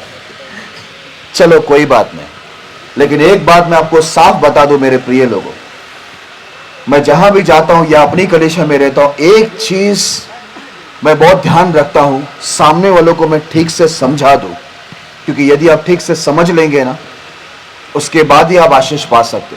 तो मेरा काम है आपको ठीक से समझा देना, अभी आपका काम है समझना या नहीं समझना। हालेलुया। तो यहां पर परमेश्वर ने सवाल किया तू कैसे पढ़ता है। आज ये सवाल उनके लिए नहीं, मेरे प्रिय लोग आपके लिए और मेरे लिए भी है कि हम कैसे पढ़ते हैं। अगर आप बीच बीच में से सिर्फ पढ़ रहे तो मैं आपको बता दूं बंद कर दो ऐसा पढ़ना। ऐसे पढ़कर आपका कोई फायदा नहीं होगा। लेकिन आप जो भी किताब को पढ़ते, मैं सबसे पहले आपको बता दूं कि आपको शुरुआत से, उत्पत्ति से पढ़ के आना जरूरी है। आप जब भी शुरुआत करते शुरुआत से करो, उसके बाद आपका 1-2 बार पढ़ के हो जाए, उसके बीच में आप कोई भी किताब को लेते तो शुरुआत से पढ़ना, बीच बीच में से पढ़ेंगे तो आपको कोई भी बातें समझ में नहीं आएगी। हालेलुया। क्या आप मेरी बातों को समझ रहे हैं ना? आपको शुरुआत से पढ़ना पड़ेगा तो ही आपको सब समझ में आएगा। बीच से पढ़ेंगे तो कुछ नहीं समझेगा, आप दूसरों को भी समझा नहीं पाएंगे। ओके, अभी हम लोग थोड़ा सा आगे बढ़ते हैं। प्रेरितों के काम 8वां अध्याय 26 से लेकर 39 तक हम लोग पढ़ेंगे। फिर प्रभु के एक स्वर्गदूत ने फिलिप्पुस से कहा, उठ और दक्षिण की ओर उस मार्ग पर जा जो यरूशलेम से गाजा को जाता है, यह रेगिस्तानी मार्ग है। वह उठकर चल दिया और देखो, कूश देश का एक मनुष्य आ रहा था जो खोजा और कुशी की रानी कदाके का मंत्री और खजांची था। वह आराधना करने को यरूशलेम में आया था। वह अपने रथ पर बैठा हुआ था और यशायाह भविष्यवक्ता की पुस्तक पढ़ता हुआ लौट जा रहा था। तब आत्मा ने फिलिप्पुस से कहा, निकट जाकर इस रथ के साथ हो ले। फिलिप्पुस उसकी ओर दौड़ा और उसे यशायाह भविष्यवक्ता की पुस्तक पढ़ते हुए सुना और पूछा, तू जो पढ़ रहा है क्या उसे समझता भी है? उसने कहा, जब तक कोई मुझे न समझाए तो मैं कैसे समझूं? और उसने फिलिप्पुस से विनती की कि वह चढ़कर उसके पास बैठे। पवित्र शास्त्र का जो अध्याय वह पढ़ रहा था वह यह था, वो भेड़ के समान वध होने को पहुंचाया गया, और जैसा मेमना अपने ऊन कतरने वालों के सामने चुपचाप रहता है, वैसे ही उसने भी अपना मुंह ना खोला। उसकी दीनता में उसका न्याय होने नहीं पाया। उसके समय के लोगों का वर्णन कौन करेगा, क्योंकि पृथ्वी से उसका प्राण उठा लिया जाता है। इस पर खोजों ने फिलिप्पुस से पूछा, मैं तुझसे विनती करता हूँ, ये बता कि भविष्यवक्ता ये किसके विषय में कहता है, अपने या किसी दूसरे के विषय में। तब फिलिप्पुस ने अपना मुंह खोला और इसी शास्त्र से आरंभ करके उसे यीशु का सुसमाचार सुनाया। मार्ग में चलते चलते वे किसी जल की जगह पहुंचे। तब खोजे ने कहा, देख, यह जल है, अब मुझे बपतिस्मा लेने में क्या रोक है? फिलिप्पुस ने कहा, यदि तू सारे मन से विश्वास रखता है तो ले सकता है। उसने उत्तर दिया, मैं विश्वास करता हूँ कि यीशु मसीह ही परमेश्वर का पुत्र है। तब उसने रथ खड़ा करने की आज्ञा दी और फिलिप्पुस और खोजा दोनों जल में उतर पड़े और उसने खोजे को बपतिस्मा दिया। जब वे जल में से निकलकर ऊपर आए तो प्रभु का आत्मा फिलिप्पुस को उठा ले गया और खोजे ने फिर उसे न देखा, और वह आनंद करता हुआ अपने मार्ग पर चला गया। हालेलुया। यहां पर अभी देखिए, खुशियों की रानी का एक मंत्री है। ये इथोपिया से क्या किया है, यरूशलेम में परमेश्वर के भवन में परमेश्वर की आराधना करने के लिए वो आया था। और जब वो जा रहा था, ये लोग उस समय आप जानते होंगे, घोड़ा गाड़ी, आप जानते हैं घोड़ा गाड़ी, रथ, उससे वो जा रहा था। आपको मालूम है, जब हमारे यहाँ पर बस वगैरह चलती है या ऑटो चलती है, उसमें बैठकर बाइबल पढ़ना बड़ा मुश्किल काम है, क्योंकि बस बहुत हिलते हैं, ऑटो भी बहुत हिलते हैं, पढ़ना आसान नहीं है। उस समय की मैं बात कर रहा हूँ, इतने साल पहले की बात हो रही है। उस समय ये जो व्यक्ति था, जो खुशियों की रानी का जो मंत्री था, ये रथ से जब रिटर्न जा रहा था, यरूशलेम में परमेश्वर की आराधना करके वो रिटर्न इथोपिया में जा रहा था। जाते समय वो रथ के अंदर बैठकर वो क्या कर रहा था, बाइबल को पढ़ रहा था। अभी मैं आपको एक बात बता दूं, रथ में बैठकर बाइबल पढ़ना आसान काम नहीं है, क्योंकि उस समय भी ऐसे कच्चे रास्ते थे, पक्के रास्ते नहीं थे। और घोड़ा गाड़ी तो आपको पता है कितने हिलते होंगे, है कि नहीं। अभी हम लोग यहां से आते हैं कार में, ये रास्ता कच्चा रास्ता, इसकी वजह से पूरा हम डांस सीखते हैं, पूरे हिलते हैं, वहां पर एक डांस तैयार हो जाता है, ठीक है। तो वैसे ही रास्ता उस समय था। लेकिन आपको मैं बता दूं, ये इंसान के अंदर, ये जो मंत्री था, इसके अंदर इतनी भूख और प्यास थी कि वो ऐसे जगह पर जहां पर गाड़ी के अंदर घोड़ा गाड़ी में बैठकर पढ़ना इतना कठिन है, क्योंकि वो इतना हिलता होगा, उसमें भी वो ध्यान लगाकर क्या कर रहा है, बाइबल को पढ़कर वो समझना चाहता है। हालेलुया। मैंने आपको शुरुआत में विषय का नाम बताया, पढ़ेंगे तो समझेंगे। ये भी इंसान बाइबल को समझना चाहता था, ये भी इंसान परमेश्वर को समझना चाहता था। इसी वजह से ऐसी स्थिति के अंदर जहां पर घोड़ा गाड़ी में कोई भी पढ़ना पसंद नहीं करेगा। अभी हम भी कई बार बस में बैठते हैं, बड़ा मुश्किल होता है, ऑटो में बैठते पढ़ना, क्योंकि हिलता रहता है, तो बाइबल पढ़ना बड़ा मुश्किल होता है। तो ये तो रथ में पढ़ रहा है, अभी रथ कितना हिलता होगा, लेकिन ये पढ़ता देखकर परमेश्वर बहुत प्रसन्न हो गया। क्या देखा कि ये पढ़ रहा है, वो भी कौन सी जगह पर, घर में नहीं, घोड़ा गाड़ी में, जहां पर पढ़ना कितना कठिन है ना। हमारे आंख में दर्द शुरू हो जाएगा, क्योंकि बाइबल ऐसे हिलते रहेंगे, बराबर है। हम लोग तो घर में भी नहीं पढ़ते, लेकिन यहां पर वो रथ में पढ़ रहा है। जब परमेश्वर ने आकाश से देखा कि ये पढ़ रहा है और इसको इच्छा है कि परमेश्वर को जाने, तब तुरंत उसने अपने एक दास फिलिप्पुस को पवित्र आत्मा की अगुवाई में, पवित्र आत्मा के द्वारा उसको उठाकर वहां पर भेजा, वहां पर जाने के लिए बोला, और तुरंत वो वहां पर आया और इससे मिला, इसका रथ को रोका, उसके साथ में बैठा और उसको पूछा, मंत्री को, फिलिप्पुस परमेश्वर का दास पूछता है, तू जो पढ़ता है उसे समझता भी है क्या? तो क्या बोलते मालूम है, उसने अच्छा बात बोला, हमारी तरह नहीं बोला हाँ समझते समझते। अगर मैं पूछूंगा ना, सब समझा? हाँ समझा। मुझे बहुत लोग मिलते हैं, हमारे यहाँ पर भी हो जाते हैं, बहुत सारे उम्र वाले होते हैं, सोए रहते हो, आमीन बोलेंगे तो उठते। फिर मैं पूछता हूं उनको, सब समझ में आ गया? तो बोलते हाँ पूरा समझ में आ गया। अभी मैं उनको देख रहा हूं, वो सोए थे, लेकिन मैं उनको पूछ रहा हूं समझ में आया तो हाँ बोल दिया। नहीं समझे बोलेंगे तो हम समझाएंगे ना, वो सीधा झूठ बोल देते हैं। चलो कोई बात नहीं। कई बार ऐसा होता है, कलेशे में पास्टर जी प्रचार के बाद पूछते हैं कि तुम्हें समझ में आ गया? तो सब लोग बोलते हैं हाँ समझ में आ गया, हालांकि समझा नहीं रहता है। लेकिन यह बड़ा ईमानदार विश्वासी था, इसने तुरंत बोला परमेश्वर के दास को, मुझे कोई समझाएगा नहीं ना तो मुझे समझ में नहीं आएगा। तब उसने बाइबल में लिखा है, मुंह खोलकर बाइबल के पवित्र शास्त्र के आरंभ से लेकर उसने सब बातें उसको अच्छे से यीशु मसीह के बारे में सिखाया। क्योंकि वो कौन सा किताब पढ़ रहा था? यशायाह के बारे में, जहां पर यीशु मसीह के आने के बारे में भविष्यवाणी की गई थी, यीशु मसीह आएगा और हमारे पापों को उठाकर वो क्रूस पे मारा जाएगा। लेकिन उसको समझना नहीं था क्या लिखा हुआ है, इसलिए वो पढ़ के कोशिश कर रहा था समझने के लिए यीशु मसीह के बारे में, लेकिन उसको समझ में नहीं आया। तो उसको समझाने के लिए परमेश्वर ने अपने दास को भेज दिया। हालेलुया। और पवित्र आत्मा में परिपूर्ण होकर फिलिपुस ने उसको पूरी बातें जैसे ही समझाया। ये लोग रथ में जा रहे थे और रथ में इनका प्रचार चालू था, रथ चालू है, बाइबल का प्रचार चालू है, बाइबल पढ़ रहे। मेरे प्रिय लोगों, जैसे उसको समझ में आ गया, उस मंत्री ने तुरंत ही रथ वाले को बोला, जो रथ चला रहा था, उनका जो सिपाही था, उसको बोला रथ को क्या करो, रोको। तो फिलिपुस परमेश्वर के दास ने, उस समय के पास्टर ने पूछा क्या बात है करके। तो उन्होंने, वो मंत्री ने बोला प्रभु के दास को कि देखो मुझे आपने बाइबल को समझाया, मैं पढ़ रहा था समझने के लिए, और परमेश्वर ने आपको भेजकर मुझे बहुत अच्छे से समझा दिया। अब मैं बाइबल को समझ गया, प्रभु को समझ गया, मुझे उद्धार पाना है। देखो पानी यहां पर बाजू में पानी है, आप मुझे बपतिस्मा लेने के लिए क्या रोक है, बोलता है मुझे तुरंत ही यहां पर क्या करो, बपतिस्मा देकर मेरा उद्धार करो। हालेलुया। बाइबल में लिखा है दोनों पानी में उतरे, फिलिपुस ने उस मंत्री को बपतिस्मा दिया, और लिखा हुआ है फिलिपुस को पवित्र आत्मा ने वापस उठाकर लेके गया। और ये जो मंत्री था, आगे की यात्रा में वचन में ऐसा लिखा हुआ है, साफ लिखा है, बड़े आनंद से वो चला गया। हालेलुया। आगे की यात्रा में कैसे गया वो? आनंद से, उसके जीवन में आनंद आ गया। क्यों आनंद आ गया मालूम है आपको, बता दूं। जैसे वो बाइबल को इतने तकलीफ उठाकर वो पढ़ रहा था, परमेश्वर को यह बात पसंद आई, इसलिए प्रभु ने पवित्र आत्मा में उसके दास को भेजकर उसको पूरे वचन समझा दिए। और जब उसको समझ में आ गया, उसने उस आज्ञा का पालन करते हुए बपतिस्मा ले लिया, तब उसके जीवन में क्या आ गया मालूम है? आनंद आ गया। हालेलुया। जितने भी लोग परमेश्वर के नियम को समझ लेते और उसका पालन करते, मेरे प्रिय लोगों, उसके अंदर आनंद आता है। क्योंकि यिर्मयाह क्या बोलता है, परमेश्वर का दास यिर्मयाह बोलता है, जब तेरा वचन मेरे पास पहुंचा, मानो मैंने उसे खा लिया, और तेरा वचन मेरे लिए आनंद और हर्ष का कारण हुआ। हालेलुया। जो भी परमेश्वर की आज्ञाओं को मानता है, मेरे प्रिय लोग, उसके जीवन में आनंद आता है। आप चाहते हैं ना आपके जीवन के अंदर आनंद आए, खुशी आए, हर्ष आए? आप चाहते हैं नहीं चाहते? मैं बहुत सारे लोगों को मिल चुका हूं, बहुत पैसे वाले लोग हैं, बहुत धनी लोग हैं, मुझे बुलाते प्रार्थना करने के लिए। मैं पूछता हूं क्या बात है, तो बोलते हैं सब कुछ है, लेकिन जीवन में खुशी नहीं, शांति नहीं, समाधान नहीं। देखो, सब कुछ है लेकिन जीवन में क्या है? शांति, समाधान, खुशी नहीं है, बोलता है। उसके लिए प्रार्थना करो। और बाइबल में लिखा है, हमारा परमेश्वर तो शांति का राजकुमार, शांति का राजा, शांति का सोता और शांति का परमेश्वर है।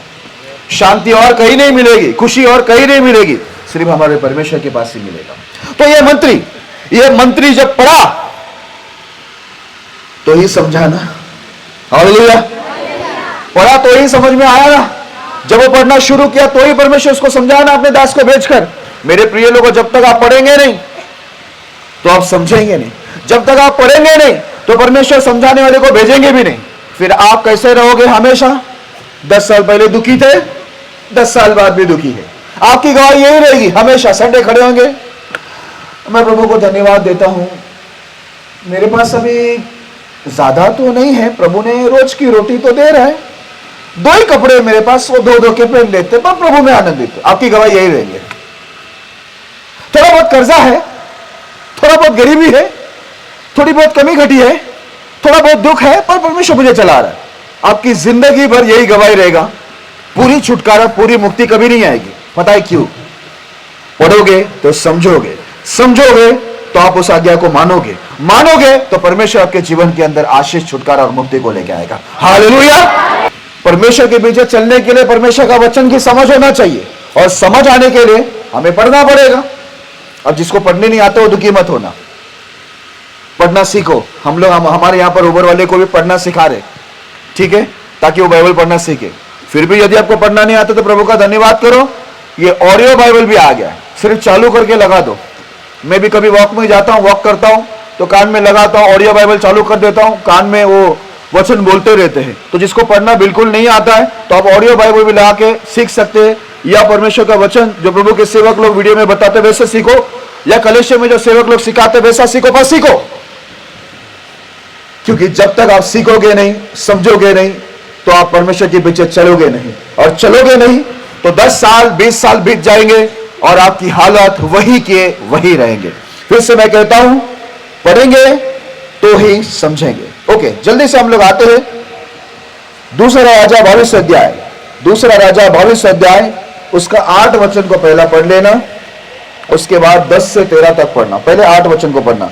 हिलिकिया महायाजक ने शापान मंत्री से कहा, मुझे यहोवा के भवन में व्यवस्था की पुस्तक मिली है। तब हिलिकिया ने शापान को वो पुस्तक दी और वो उसे पढ़ने लगा। 10 से 13 तक पढ़ना भी। फिर शापान मंत्री ने राजा को यह भी बताया, हिलिकिया याजक ने उसे एक पुस्तक भी दी है। तब शापान उसे राजा को पढ़कर सुनाने लगा। व्यवस्था की उस पुस्तक की सब बातें सुनकर राजा अपने वस्त्र फाड़े। फिर उसने हिलिकिया याजक, शापान के पुत्र अहीकाम, मिकाया के पुत्र अकबोर, शापान मंत्री और असाया नामक अपने एक कर्मचारी को आज्ञा दी, यह पुस्तक जो मिली है उसकी बातों के विषय में तुम जाकर मेरी और प्रजा की और सब यहूदियों की ओर से यहोवा से पूछो, क्योंकि यहोवा की बड़ी ही जलजलाहट हम पर इस प्रकार भड़की है कि हमारे पुरखों ने इस पुस्तक की बातें न मानी कि जो कुछ हमारे लिए लिखा है उसके अनुसार करते। हालेलुया। अभी ध्यान देना, यहां पर बाइबल के अंदर एक राजा हुआ, यहूदा का राजा योशिया। योशिया उसका नाम था। जैसे ये राजगद्दी पर बैठा, मेरे प्रिय लोगों, इसने परमेश्वर के भवन का काम शुरू किया, क्योंकि उस समय भवन को पूरी तरह से भवन जो है उजड़ के पड़ा हुआ था। तो इसने बोला भवन का क्या करो, रिपेयर करो, उसकी मरम्मत करो। जब ये भवन के अंदर जब काम करने को लगे, सब लोग साफ सफाई करने लगे, तो बाइबल के अंदर लिखा हुआ है, हिल्किया महायाजक ने शापान मंत्री से कहा, मुझे यहोवा के भवन में व्यवस्था की पुस्तक मिली है। तब हिल्किया ने शापान को यह पुस्तक दी और वो उसे पढ़ने लगा। अब यहाँ पर क्या हो गया, जब ये लोग भवन के अंदर काम करने लगे तो वहां पर जो हिल्किया महायाजक था उसको एक परमेश्वर का व्यवस्था का पुस्तक यानी बाइबल उनको मिला। अब जब बाइबल मिला तो उसने राजा के मंत्री को वो दे दिया। अब राजा के मंत्री को उसने दिया तो मंत्री उसको पढ़ने को लगा, और पढ़ के बाद में उसने वो किताब को क्या किया, राजा के पास लेके आया और राजा को भी बताया कि मुझे हिल्किया महायाजक ने एक पुस्तक दी है जो परमेश्वर के भवन में मिला है। तो उसने बोला अच्छा। तो राजा योशिया बोलता, मुझे ये जो व्यवस्था की पुस्तक है पढ़ के सुनाओ। तो जैसे उसने पढ़ के सुनाया तो उसके अंदर लिखा हुआ था कि परमेश्वर का जो क्रोध है, जलजलाहट है, यहूदा देश के ऊपर इसलिए आया है क्योंकि यहूदी लोगों ने परमेश्वर के विरुद्ध में पाप किया। जैसे उसने ये पढ़कर सुना है कि नहीं, जैसे वो पढ़कर सुना, ये मंत्री उसका पढ़ रहा था और ये सुन रहा था, इसने क्या किया, तुरंत ही राजा ने अपने वस्त्र को फाड़ा। मैं आपको बता दूं, पुराने करार के अंदर वस्त्र को तब वो लोग फाड़ते थे जब कोई गलत काम परमेश्वर के विरुद्ध में होता था। इस वजह से योशिया राजा ने क्या किया, तुरंत ही अपने वस्त्र को फाड़ा और कुछ लोग को भेजकर बोला कि पता लगाओ परमेश्वर से पूछकर कि क्योंकि परमेश्वर की जलजलाहट ये बाइबल के मुताबिक हमारे ऊपर इसलिए भड़का क्योंकि हमारे पुरखा लोगों ने ये व्यवस्था की जो पुस्तक है, बाइबल है, इसकी बातों को नहीं माना, इसमें जो लिखा हुआ है उसके अनुसार नहीं चले। इसी वजह से यहूदा देश के ऊपर परमेश्वर की ओर से क्रोध आया है। हालेलुया। मेरे प्रिय लोगों, अब ये योशिया राजा को भी, जो यहूदा देश का राजा था, ये यहूदा में विपत्ति तकलीफें आई है। क्यों आई है, कैसा पता चला, क्या पढ़ने से पता चला, बाइबल पढ़ने से पता चला, है ना। व्यवस्था की पुस्तक जब पढ़ा तब यहूदा का राजा योशिया को पता चला कि प्रभु की जलजलाहट, गुस्सा, क्रोध यहूदा के ऊपर इसलिए आया है क्योंकि यहूदी लोगों ने परमेश्वर की व्यवस्था का, जो परमेश्वर ने व्यवस्था दिया था, आज्ञा दिया था पालन करने को, उसको वो लोग ने पालन नहीं किया। इसी वजह से ये विपत्ति आई है। इसलिए उसने क्या किया, तुरंत ही पूरे यहूदा के अंदर योशिया ने सारे लोगों को सुधार करना शुरू किया। मतलब बोला कि सभी लोग परमेश्वर के नियमों के अनुसार चलना शुरू करो, नहीं तो परमेश्वर हमारे देश को क्या करेगा, पूरी तरह से त्याग देगा, मिटा देगा। इसलिए वहां पर क्या हुआ, सुधार करने लगे। लेकिन मेरे प्रियो, इनको उनकी गलती कैसे पता चला, कैसे उनको ये समझ में आया कि उनके अपराध के वजह से परमेश्वर ने उनको त्याग दिया है, परमेश्वर पर क्रोधी थे। एक ही जगह से मालूम पड़ा, बाइबल से। इसलिए मैंने आपको बोला ना, आप पढ़ोगे तो आप समझोगे। आज आप गरीबी में हो, आज आप दुख में हो, आपकी आत्मिक जीवन खराब है, आपकी शारीरिक जीवन खराब है, आपको अच्छी नौकरी नहीं मिल रही है, आपका जो बिजनेस है वो नहीं चल रहा है, आप बहुत आगे बढ़ना चाहते हो सेवा में, आपकी बड़ी गवाही बनना चाहते हैं, लेकिन फिर भी आप नहीं बन पा रहे, तो मेरे प्रिय लोगों, आपके जितने भी सवाल उठ रहे हैं उसका जवाब कोई और आपको दे नहीं सकता। आपको बाइबल पढ़ना पड़ेगा, क्योंकि बाइबल परमेश्वर की आत्मा की किताब है, आत्मा से लिखी गई किताब है। इसमें सारे सवालों का जवाब लिखा हुआ है और सारे आपके प्रश्नों का जो उत्तर है वो आपको बाइबल से ही मिलेगा, क्योंकि बाइबल के द्वारा परमेश्वर आपसे बात करता है। Hallelujah, hallelujah. आज देखो मैं आपको बता दूं, मेरे लाइफ के अंदर मुझे किसी से कोई प्रश्न करने की कभी जरूरत नहीं पड़ी। क्यों? एक अच्छी बात हो गई, जेल से लेकर ही परमेश्वर ने मुझे पढ़ने की आदत डाल दिया बाइबल को। मैं स्कूल में उतना अच्छा नहीं पढ़ता था, क्योंकि मुझे इतनी अच्छी किताब पहले कभी मिला ही नहीं, लेकिन ये जो बाइबल है सचमुच एक बहुत अच्छा किताब है। जब मैं ऑफिस में काम करता था, मेरे बैग में से अगर बाइबल को कोई निकाल देना मुझे पता चल जाता था, लेकिन अगर टिफिन जो होता है ना खाना खाने का, वो छूट जाए तो मुझे नहीं पता चलता, लेकिन मेरा बाइबल कोई निकाल ले तो मुझे पहले वजन से ही पता चल जाता था, क्योंकि मैं ऑफिस में ही पढ़ता था। जब मैं जेल से छूटा था, आपको मालूम है मेरे घर में ऐसी कुर्सी नहीं थी बैठने के लिए, इतनी गरीबी थे मेरे घर में। वो डब्बा समझते हैं आप लोग, डिब्बा क्या बोलते हैं आप, डब्बा, उसमें मैं बाइबल रखकर ऐसा रात भर में पढ़ता था। जब खिड़की से सूरज का उजाला आता था तब मुझे समझता था सुबह हो गया, इतना मैं पढ़ता था। पढ़ते पढ़ते मुझे मालूम पड़ा कि मेरे जीवन में, मेरे खानदान में, मेरे परिवार में इतनी गरीबी, इतना शाप, इतना दुख, इतनी बीमारी, इतने तकलीफ है। क्यों है? क्योंकि मेरे घर में भी सब लोग बीमार पड़ते थे। ये मुझे समझ में कहां से आया मालूम है? बाइबल पढ़ने से मुझे मेरे सारे प्रश्नों का उत्तर मिला कि मेरे जीवन में तकलीफें क्यों है और मैं ये तकलीफ से कैसे निकल सकता हूं। ये सब बातें मुझे बाइबल से ही समझ में आ गया। हालेलुया। और मैं ये बाइबल के पीछे चलने लगा, जैसा उसमें लिखा है गलती को हटाने लगा, और जो सही काम परमेश्वर ने करने बोला उसे मैं करता रहा। आपको मालूम है, मैं आपको सच बताता हूं, मैं झूठ नहीं बोल रहा हूं। मैं बहुत जगह में जाता हूं, लोग प्रार्थना के अंतिम में, सेवक लोग को पता होगा, यहां पर बैठे हुए बहुत अच्छे सेवक लोग हैं, पास्टरों को मालूम होगा, जितने भी लोग बैठे, प्रार्थना जैसे खत्म होता है ना, आमीन होते हैं, सब लोग अपना अपना सर लेकर पास्टरों के पास आते हैं। ऐसा होता है इधर भी, सब लोग अपना सर लेके आ जाते हैं, मेरे सर पे हाथ रखो, मेरे सर पे हाथ रखो, मेरे सर पे हाथ रखो। तो मैंने कई जगह पे तो बोल दिया, आपका सर मुझे दे दो, मैं घर में उसको रखकर अपना हाथ उसी के ऊपर रखा रहता हूं। तो मैं एक बात आपको बता दूं, ये बहुत अच्छी बात है कि परमेश्वर के दासों के द्वारा प्रार्थना करवानी चाहिए, और प्रभु के दास लोग जब किसी के ऊपर हाथ रखकर या बिना हाथ रखे भी प्रार्थना करें, तो निश्चय परमेश्वर के दासों को यह सामर्थ अधिकार दिया गया है कि उनके द्वारा आपके जीवन में चंगाई, छुटकारा और मुक्ति आएगा, जरूर आएंगे। लेकिन पूछना और बताना मैं ये चाहता हूं, कब तक आप आपका सर लेके आते रहोगे, ये मैं पूछना चाहता हूं। 20 साल गुजर गए सर, 30 साल गुजर गए, बूढ़े हो गए तो भी सर में पशी प्रार्थना करो, तकलीफ है, परेशानी है, बीमारी, 30 साल गुजर गए प्रभु में तो भी सर आगे लेके आ रहे। कब आपका सर मजबूत होगा? मैं पूछना चाहता हूं, कब आपका यह सिलसिला बंद होगा? मेरा कहने का मतलब यह है, जिंदगी भर डॉक्टर के पास जाके दवाई खाना पड़ रहा है, कब आप चंगे होंगे? मैं आपको बताऊं कब चंगे होंगे।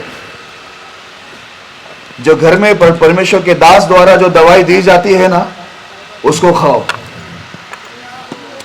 दवाई को टाइम टाइम पर खाओ, तो दासों का भी हाथ दुखेगा नहीं, सबके सर पर हाथ रख रख के चिल्ला चिल्ला के उनका गला बैठेगा नहीं, और आप भी भले चंगे रहोगे और प्रभु के दास लोग भी भले चंगे। नहीं तो वो लोग भी प्रार्थना करते करते वो लोग भी थक जाते, 100 लोग को, 200 लोग, 300, कितना शैतान। अभी मैं आपको एक गवाही देता हूं, हमारे इधर एक बहन है, शैतान से पीड़ित हो गई, उसके अंदर शैतान समा गया। शैतान जैसे उसके अंदर घुस गया, उनके घर वाले बहुत डर गए, बहुत परेशान हो गए, क्योंकि वो शैतान उसको बहुत तकलीफ दे रहे थे, पूरे घर वाले को मार रहे थे। उन्होंने मुझे बोला, पास्टर जी प्रार्थना करो। मैंने बोला, अभी प्रार्थना मैंने करके देखा, जब प्रार्थना करे तो शैतान सबको मार रहे थे, जो भी उनको पकड़ रहे थे सबको मार रहे थे। तो मैंने उनको क्या बोला मालूम है? अभी इनको प्रार्थना की जरूरत नहीं है। तो उन्होंने बोला, क्या करने की जरूरत है? मैं बोला, जो मैं बताता वो करो, जितनी तुम्हारी गलती है ना, बाइबल से चेक करो, गलती को छोड़ दो, प्रभु की आज्ञा को पालन करो। मैं आपको बोला, ये बड़ी सभा में गारंटी देता हूं, बिना प्रार्थना का आप ये आज्ञा को मानो, मैं प्रार्थना नहीं करूंगा, आप आज्ञा को मानो, अपनी गलती को छोड़ दो, देखो ये जो आपकी बेटी है, आपकी जो बहन है, ये पूरी के पूरे चंगाई हो जाएगा, ये मैंने गारंटी दे दिया। और आपको मालूम है, उन्होंने मेरी बात को सुनकर बाइबल को पढ़ा और अपनी गलती को निकाला और प्रभु की आज्ञा को माना, बिना मेरे प्रार्थना किए, बिना मेरे हाथ रखे, वो बहन जो है पूरी चंगी हो गई, ठीक हो गई। हालेलुया। देखो यहां पर जो मेरे साथ में आए, आप उनको पूछ सकते हो, आपको बता सकते हो, मैं उनके लिए प्रार्थना नहीं किया, क्योंकि मैं कब तक प्रार्थना करूं, कब तक, जिंदगी भर 50 साल तक। प्रार्थना अच्छी बात है, मैं गलत नहीं बोल रहा हूं, प्रार्थना करना चाहिए, लेकिन आप ही 30 साल तक लाइन लगाएंगे तो नए लोग के लिए मैं कब प्रार्थना करूं? 30 साल हो गए, 20 साल हो गए, प्रार्थना करो पास्टर जी, इधर दुख रहा है, इधर दुख रहा है, काम धंधे में अच्छा नहीं हो रहा है, घर में झगड़ा चल रहा है। पास्टर को बोलेंगे उपास करो, प्रार्थना करो, और खुद कभी नहीं करेंगे प्रार्थना उपास। पास्टर लोग प्रार्थना कर करके पतले हो गए, उपास कर करके। विश्वासी लोग भले चंगे, मतलब खा पी के मजे में, वो लोग उपास नहीं करेंगे, पास्टरों को काम दे देंगे। तो मैंने अपने कलीसिया में बोला, तुम भी करो उपास और प्रार्थना और प्रभु की आज्ञा को मानो, मैं पतला नहीं होना चाहता। हालेलुया। ये लोग क्या करते, पास्टरों को काम दे देते। इसका एक कारण यह है क्योंकि उनको बाइबल पता नहीं है। इसलिए मैं आपको बता दूं, पढ़ेंगे तो समझेंगे। हालेलुया। जब आप पढ़ेंगे, समझेंगे, नियम में चलेंगे, मैं आपको बता दूं, आपको लाइन लगा के यहां पर सर लेके आने की जरूरत नहीं होगी। आप आकर पास्टर को हाथ मिला के ये बोलेंगे कि पास्टर जी, मैं पढ़ती हूं, समझती हूं और चलती हूं और एकदम भले चंगी हूं, मैं स्वस्थ हूं, प्रभु मुझे सब बातों में आशीष दे रहा है, मैं सिर्फ धन्यवाद देने को आई हूं। हालेलुया। पास्टर जी भी खुश हो जाएंगे, वाह ये सारी लाइन जो लगी है सिर्फ धन्यवाद देने के लिए लगी हुई है। नहीं तो सब सर पे हाथ रखो ना, इधर टांग में घुटने में हाथ रखो ना, इधर कंधे में हाथ रखो ना, इधर दर्द है, पूरी जिंदगी भर दर्द चालू है। चलो कोई बात नहीं, आज बंद होने वाला दर्द। हालेलुया। बाइबल में क्या लिखा हुआ मैं आपको बताता हूं, पढ़ूंगा नहीं, मैं आपको मुंह से बोलता हूं। निर्गमन की पुस्तक में ऐसा लिखा है कि यदि कोई मेरी आज्ञाओं को मानकर चले, उसको माने, उसके अनुसार सब काम करे, तो बोलता मैं उनको चंगा करूंगा, मिस्र में भेजा हुआ एक भी बीमारी उनके पर नहीं आएगा, क्योंकि परमेश्वर बोलता मैं चंगा करने वाला परमेश्वर। हालेलुया। अगर आप आज्ञा को मानेंगे तो आपकी सारी बीमारी, चाहे आत्मिक हो शारीरिक हो, दोनों बीमारी निकल जाएगी। आपको कुछ करने की जरूरत नहीं, प्रार्थना करो, लेकिन बाइबल भी आप पढ़ो और आज्ञा को मानो। आप आज्ञा को मान के देखो मेरे प्रिय लोगों, आपके जीवन में कितने सारे चमत्कार होंगे, क्योंकि बाइबल ही आपको आपकी गलती बताएगी, आपको क्या करना है क्या नहीं करना है, ये सब आपको बाइबल से ही समझेगा और कहीं से भी आपको ये बातें समझ में आने वाली नहीं है। हालेलुया। ओके, अभी हम लोग आते हैं नेहमिया की पुस्तक, उसका 13वां अध्याय 1 से 3 तक पढ़ेंगे। नेहमिया की पुस्तक 13वां अध्याय 1 से लेकर 3 तक पढ़ेंगे। उस दिन मूसा की पुस्तक लोगों को पढ़कर सुनाई गई और उसमें यह लिखा हुआ मिला कि कोई अमोनी या मोआबी परमेश्वर की सभा में कभी ना आने पाए, क्योंकि उन्होंने अन्य जल लेकर इजराइल से भेंट नहीं की, वरन बिलाम को उन्हें शाप देने के लिए दक्षिणा देकर बुलवाया था। तो भी हमारे परमेश्वर ने उस शाप को आशीष में बदल दिया। यह व्यवस्था सुनकर उन्होंने इजराइल में से मिली जुली भीड़ को अलग अलग कर दिया। हालेलुया। अभी ध्यान देना अच्छे से, मैं जरूरी बात बता रहा हूं। यहां पर लिखा हुआ है नेहमिया के समय के अंदर ऐसा हुआ कि इजराइल लोग इतने बिगड़ गए थे कि ये लोग पूरी तरह से अन्य जाति लोग जो है, जो परमेश्वर को नहीं जानते या नहीं मानते, उनके साथ ये लोग घुलमिल हो गए थे। जबकि परमेश्वर ने इनको मना किया था कि तुम अन्य जातियों के बीच में नहीं जाना और अन्य जाति तुम्हारे मध्य में नहीं आने पाए, और तुम अन्य जातियों से शादी मत करना, लड़के के लिए भी किसी को शादी करके मत लाना और वहां से लड़की भी मत लेना, ठीक है। ऐसा करके परमेश्वर ने पहले ही उनको नियम बताया था कि अन्य जातियों के मध्य में तुम जब भी जाते हो, उनकी कोई भी गलत चीज तुम सीखना नहीं चाहिए, ये परमेश्वर को पहले नियम दिए। लेकिन क्या हुआ, जैसे मैंने आपको पहले ही बताया, इजराइल हमेशा बिगड़ते गए, है ना। इसलिए परमेश्वर देखो उनको बोला अन्य जाति ना लड़की लेना ना लड़का लेना वहां से शादी के लिए। लेकिन अन्य जातियों के मध्य में रहकर और अन्य जाति इनके मध्य में आकर पूरा इजरायली जो परमेश्वर के लोग थे, ये लोग बिगड़ गए। और ये लोग अन्य जातियों से सारे रीति रिवाज, जो संसारिक और शारीरिक रीति रिवाज है, जिनका परमेश्वर के नियम से कोई नाता नहीं है, ऐसे सब रीति रिवाज परंपराओं को ये लोग सीख कर, ये लोग परमेश्वर को तो मानते थे, लेकिन उसके साथ साथ में ये लोग सांसारिक रीति रिवाज परंपराओं को भी मानते थे, क्योंकि ये लोग उनके मध्य में, अन्य जातियों के मध्य में रहकर वो लोग ये सब कुछ सीखते थे। और इसी वजह से क्या हुआ, ये लोग बिगड़ गए, प्रभु की आज्ञाओं से बाहर चले गए। इसी वजह से परमेश्वर ने भी इनको पूरी तरह से क्या कर दिया था, इजराइल को त्याग दिया था। और इजराइल उस समय, ये नेहमिया के समय इजराइल पूरा उजड़ के पड़ा है। ये अधिकतर इजराइल लोग सब बंदी में चले गए और पूरा उजड़ पड़ा है इजराइल। थोड़े ही लोग वहां पर, गरीब लोग वहां पर जो इजराइल के अंदर है वो बचे हुए थे। तब वहां पर परमेश्वर के सेवक लोग जाकर क्या करते मालूम है, जो परमेश्वर का वचन का जानकारी रखते हैं, उन लोग जाकर उनको समझाते हैं। बोलते हैं मूसा की पुस्तक लोगों को पढ़कर वहां पर सुनाया गया। जब मूसा की पुस्तक उनको पढ़ के सुनाया गया कि नियम क्या है, क्या गलत है और क्या सही है, जब उनको बताया गया मेरे प्रिय लोगों, तो बाइबल में देखो ये 3रा वचन में बहुत अच्छी चीज लिखा है। ये व्यवस्था सुनकर उन्होंने इजराइल में से मिली जुली भीड़ को अलग अलग कर दिया। अब वो लोग जैसे व्यवस्था को समझा तो उन्होंने क्या किया, मिली जुली भीड़ मतलब क्या, उनके साथ में जितने भी अन्य जाति लोग मिल गए थे, गलत लोग मिल गए थे, और ये लोग गलत लोग के साथ मिल गए थे, उनसे ये लोग क्या हो गए, अलग हो गए। और गलत लोग को उन्होंने अपने से क्या कर दिया, अलग कर दिया। हालेलुया।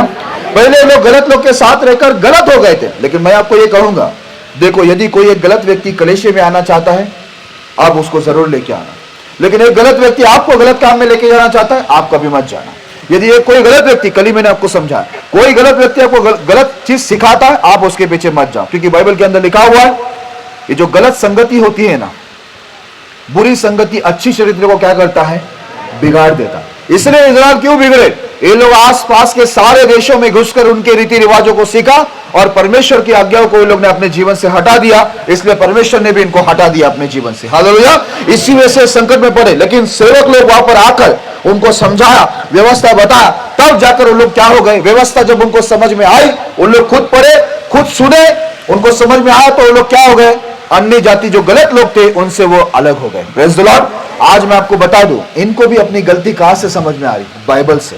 देखो बाइबल पढ़ना भी है, बाइबल सुनना भी है ना, दोनों चीज हमें करना जरूरी है। सुनते समय हम लोग ध्यान से सुने, पढ़ते समय भी ध्यान से सुने, क्योंकि परमेश्वर के वचन के द्वारा ही आपको सारी चीजें पता चलेगा कि आपके जीवन के अंदर जो भी तकलीफ है, परेशानी है, कष्ट है, या जो कुछ भी आपके जीवन के अंदर हो रहा वो क्यों हो रहा है करके। हालेलुया। मैं आपको बता दूं, मुझे भी समझ में कब आया, मेरे पिताजी तो बहुत पुजारी थे, वो मैंने आपको कल भी बताया, इतनी प्रॉब्लम थे ना हमारे इसमें, वो करते आपको मालूम है, स्वाहा स्वाहा करते, पता, इतना स्वाहा किया ना मेरे पापा ने, पूरा स्वाहा ही हो गया, पूरा घर स्वाहा। और स्वाहा करने के लिए कुछ बचा ही नहीं था। अच्छा हो गया, यीशु मसीह जिस दिन मुझे मिला, मुझे लगा अभी इनको भी कुछ देना पड़ेगा मुझे, तो यीशु ने बोला मैं किसी से कुछ लेता नहीं, मैं सबको देता हूं। हालेलुया। इसलिए मैंने कल बोला ना, यीशु के नाम में कोई भीख मांगते हुए आज तक आपको दिखा नहीं ना, आगे भी कभी नहीं दिखने वाला है, उसके नाम में ही सामर्थ्य है। हालेलुया। ओके, हम लोग आते हैं नेहमिया की पुस्तक में 8वां अध्याय 1 से लेकर 3 तक पढ़ेंगे। जब 7वां महीना निकट आया, उस समय सब इजरायली अपने अपने नगर में थे। तब उन सब लोगों ने एक मन होकर जल फाटक के सामने के चौक में इकट्ठे होकर एजरा शास्त्री से कहा कि मूसा की जो व्यवस्था यहोवा ने इजराइल को दी थी, उसकी पुस्तक ले आओ। तब एजरा याजक 7वें महीने के पहले दिन को क्या स्त्री क्या पुरुष जितने सुनकर समझ सकते थे, उन सबके सामने व्यवस्था को ले आया। वह उसकी बातें भोर से दोपहर तक उस चौक के सामने जो जल फाटक के सामने था, क्या स्त्री क्या पुरुष और सब समझने वालों को पढ़कर सुनाता रहा, और लोग व्यवस्था की पुस्तक पर कान लगाए रहे। हालेलुया। आप देखो यहाँ पर, जैसे मैंने बताया, नेहमिया के समय के अंदर इजराइल पूरे बिगड़ चुके थे। इसके लिए एजरा ने क्या किया, एजरा शास्त्री से कहा कि मूसा की पुस्तक जो यहोवा ने इजराइलियों को दी थी, उसकी पुस्तक ले आओ। अब देखो क्या किया मालूम है, परमेश्वर की पुस्तक लाकर पूरे इजराइल को क्या किया, स्त्री और पुरुष जो भी समझ सकते थे, समझदार जो बच्चे थे और उससे जो बड़े लोग थे, उन सबको परमेश्वर का व्यवस्था क्या किया, इनको पढ़कर सुनाया गया।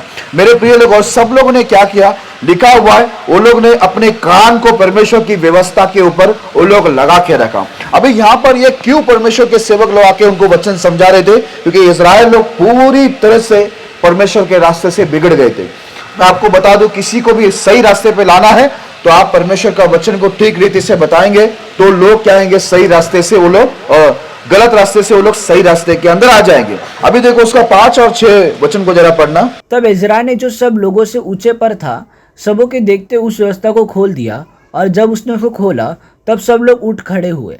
तब इज़रा ने महान परमेश्वर यहोवा को धन्य कहा, और सब लोगों ने अपने अपने हाथ उठाकर आमीन आमीन कहा, और सिर झुकाकर अपना अपना माथा भूमि पर टेक कर यहोवा को दंडवत किया। हालेलुया।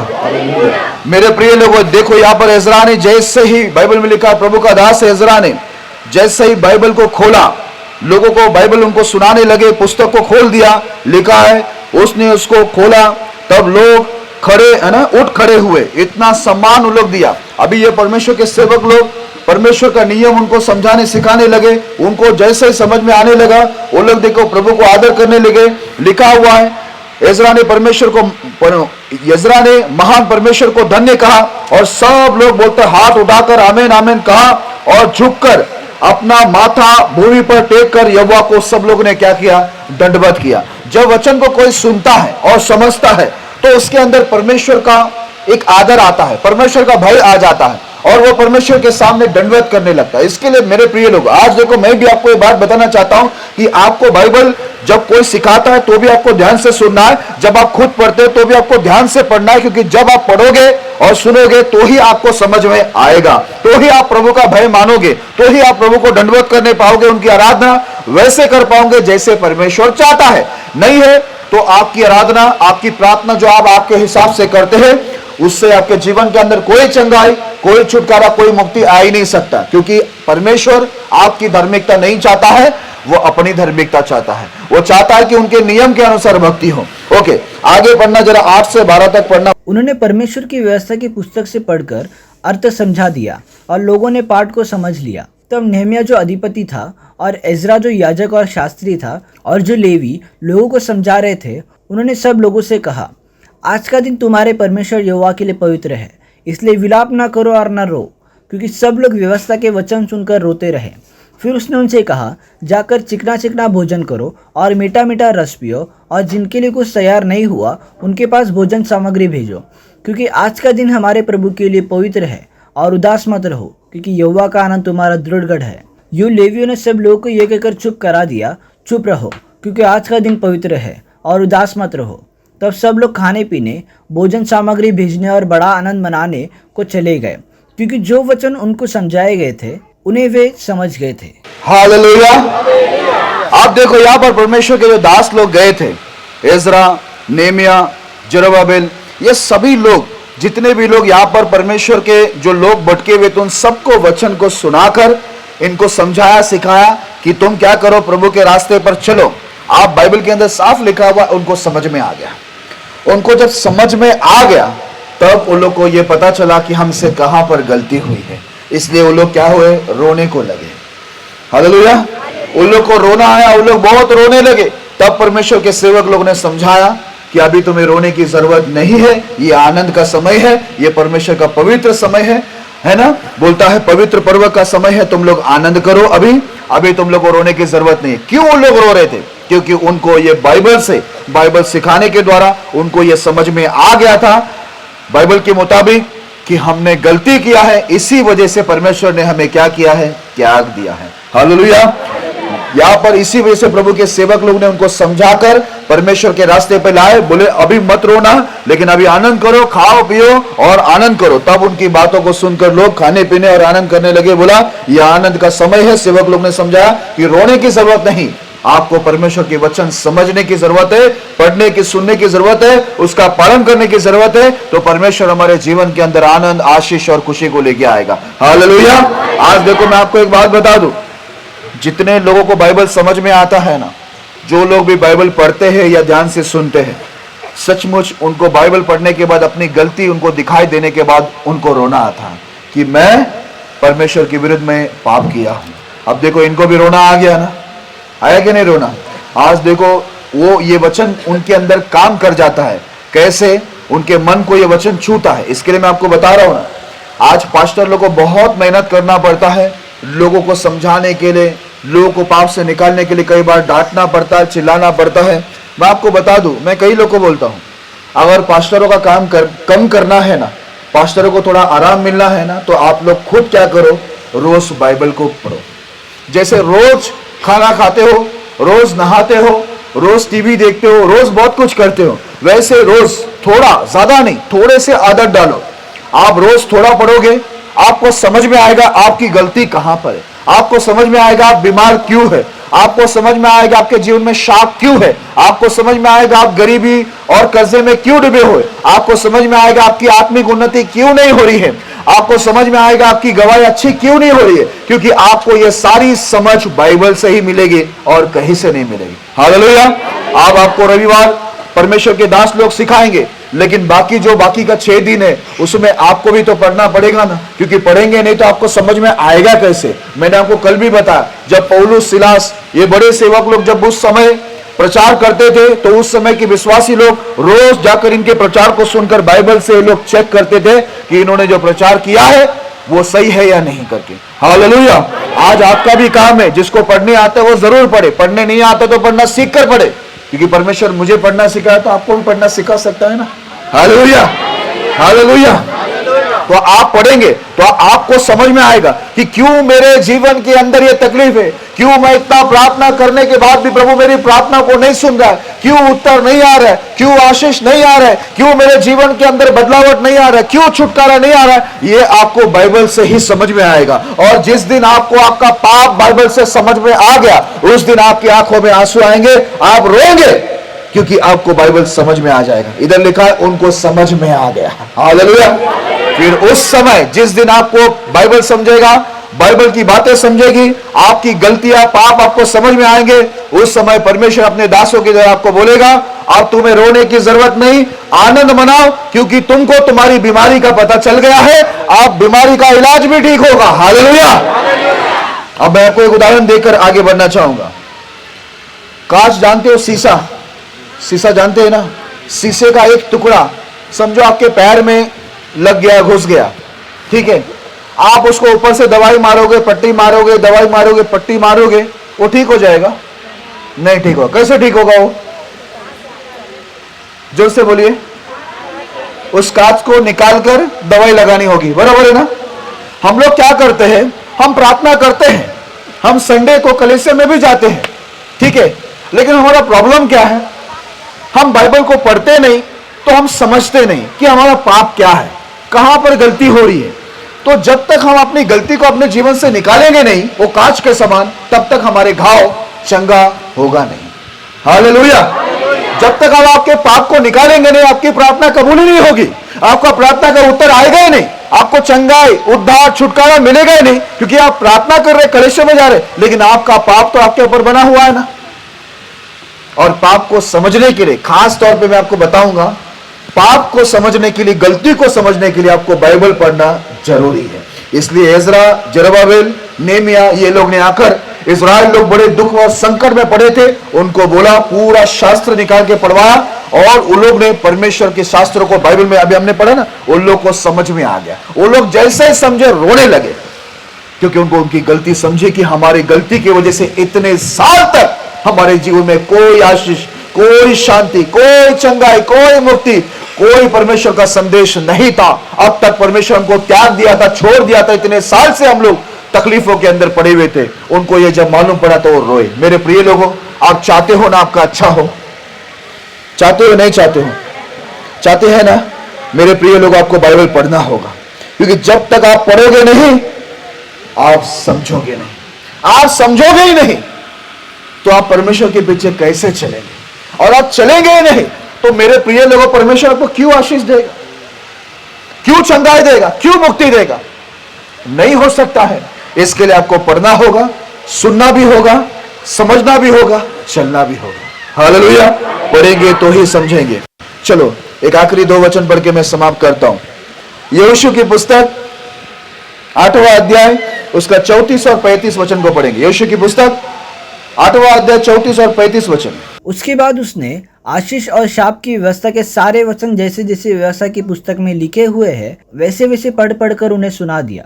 जितनी बातों की मूसा ने आज्ञा दी थी, उनमें से कोई ऐसी बात न रह गई जो यहोशू ने इजरायलियों की सारी सभा और स्त्रियों और बाल बच्चों और उनके साथ रहने वाले परदेशी लोगों के सामने भी पढ़कर न सुनाई। हालेलुया। हालेलुया। यहां पर ऐसा लिखा हुआ है, उसके बाद उसने आशीष और शाप की व्यवस्था की सारे वचन जैसे जैसे व्यवस्था की पुस्तक में लिखे हुए हैं वैसे वैसे पढ़कर सुना दिए। अभी ध्यान देना यहां पर, ये जोशुआ की पुस्तक के अंदर ऐसा लिखा हुआ है आशीष और शाप के बारे में। बाइबल में जैसा जैसा लिखा है वैसा वैसा उनको पढ़कर सुनाया। मैं आपको बता दूं, बाइबल में सिर्फ आशीष ही नहीं है, बाइबल में शाप भी है। प्रेज़ द लॉर्ड, दोनों चीज है। अगर आप प्रभु की आज्ञा को मानेंगे तो परमेश्वर बाइबल में लिखा हुआ सारी आशीर्वाद आपके जीवन में, परिवार में लेके आएगा। लेकिन यदि आप बाइबल की आज्ञाओं का उल्लंघन करेंगे, आज्ञाओं को नहीं मानेंगे, तो बाइबल में शाप के बारे में भी लिखा हुआ है। मैंने एक वीडियो भी बनाया पूरा शाप के बारे में, कैसे कैसे प्रभु बीमारी देगा, तकलीफ देगा लिखा।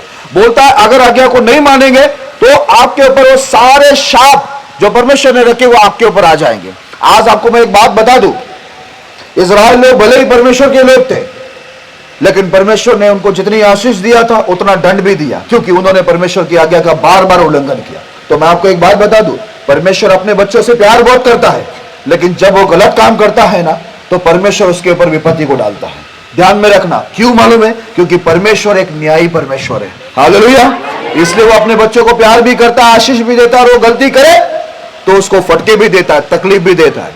इसके लिए उनके साथ व्यवहार करते समय ने आपको मैंने बता दिया ना, वो भस्म करने वाली आग है। उनके साथ व्यवहार करते समय समझदारी से करना। इसलिए योशुआ की पुस्तक में लिखा हुआ है, जोशुआ की पुस्तक में ऐसा लिखा है कि उनको शाप और आशीष के व्यवस्था की पुस्तक में से सारे वचन उनको पढ़ के सुनाए गए। आगे लिखा है जितनी बातों की मूसा ने आज्ञा दी थी, उनमें से कोई ऐसी बात नहीं रह गई जो यहोशू ने इजरायली की सारी सभा और स्त्रियों और बाल बच्चों और उनके साथ रहने वाले परदेशी लोगों के सामने पढ़कर न सुनाई।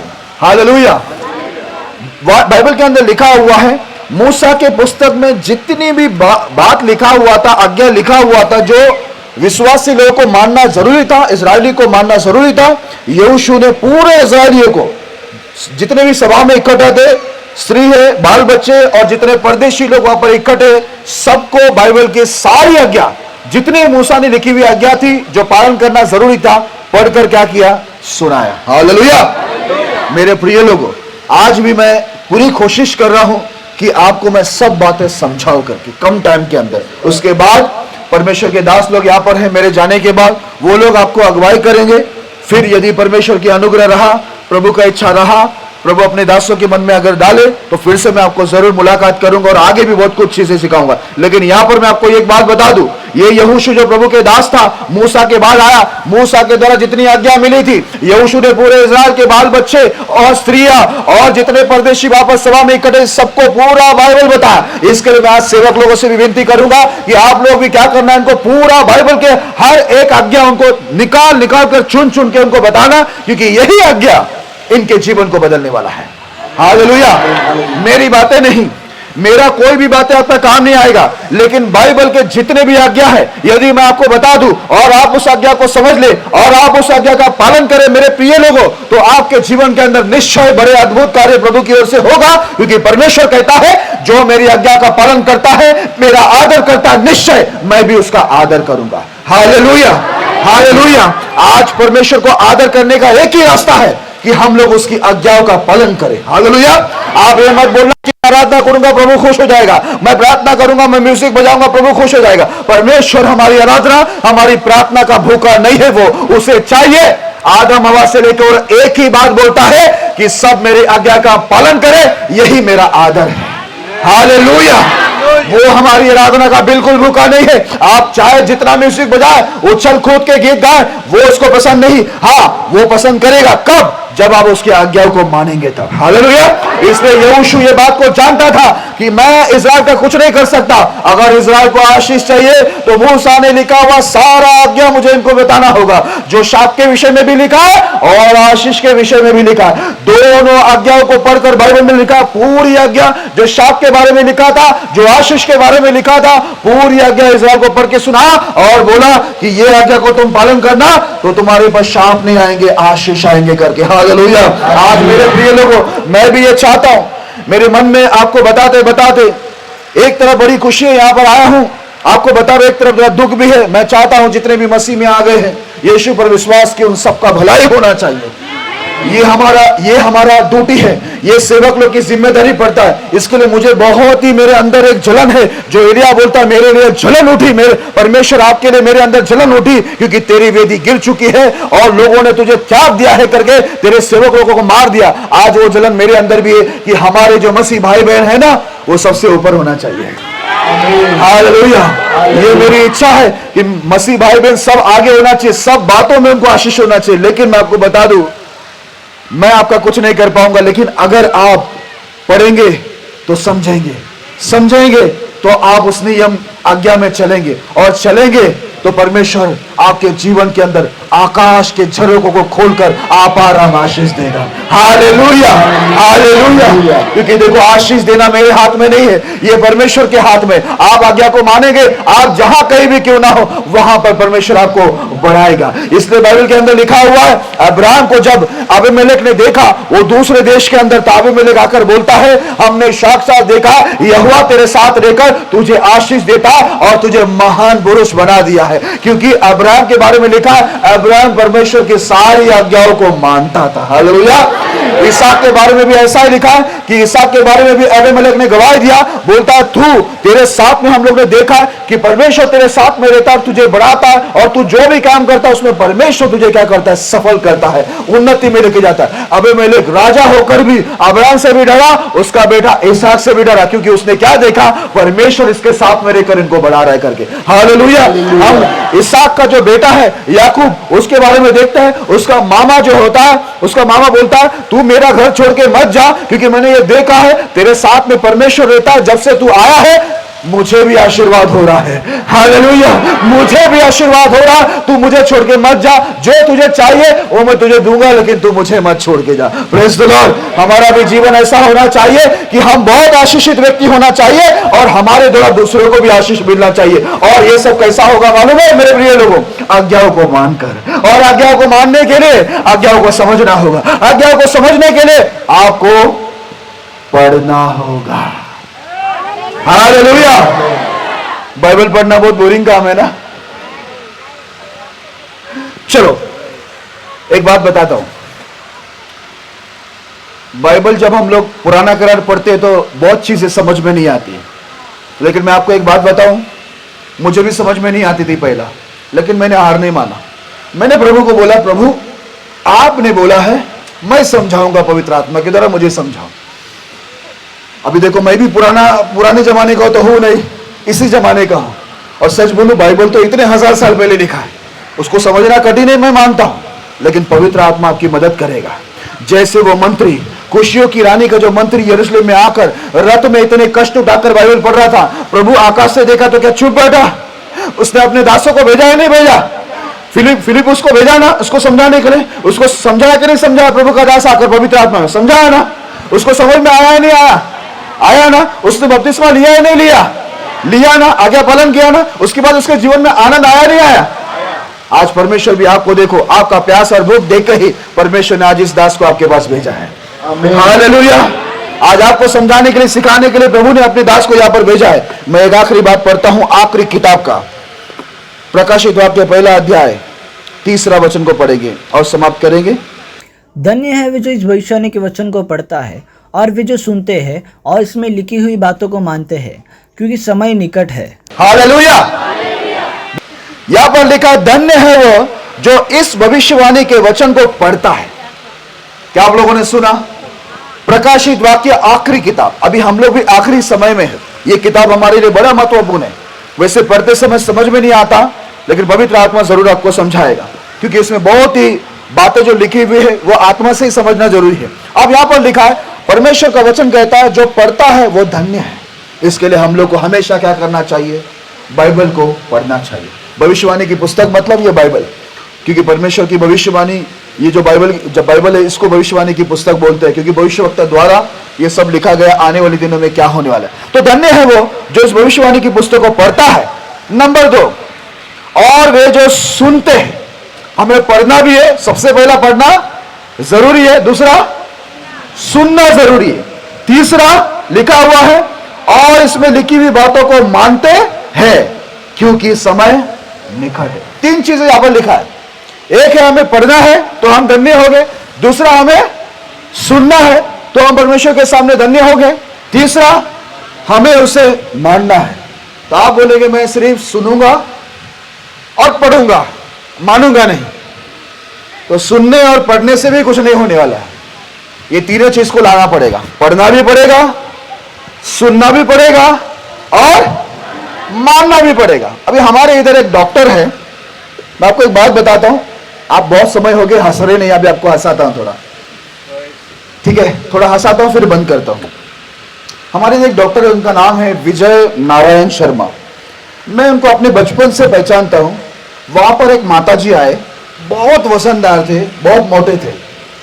वो आंटी आई और डॉक्टर को बोले कि मेरी तबीयत खराब है, वजन कम नहीं हो रहे, तो बहुत तकलीफें होती है मुझे चलने में।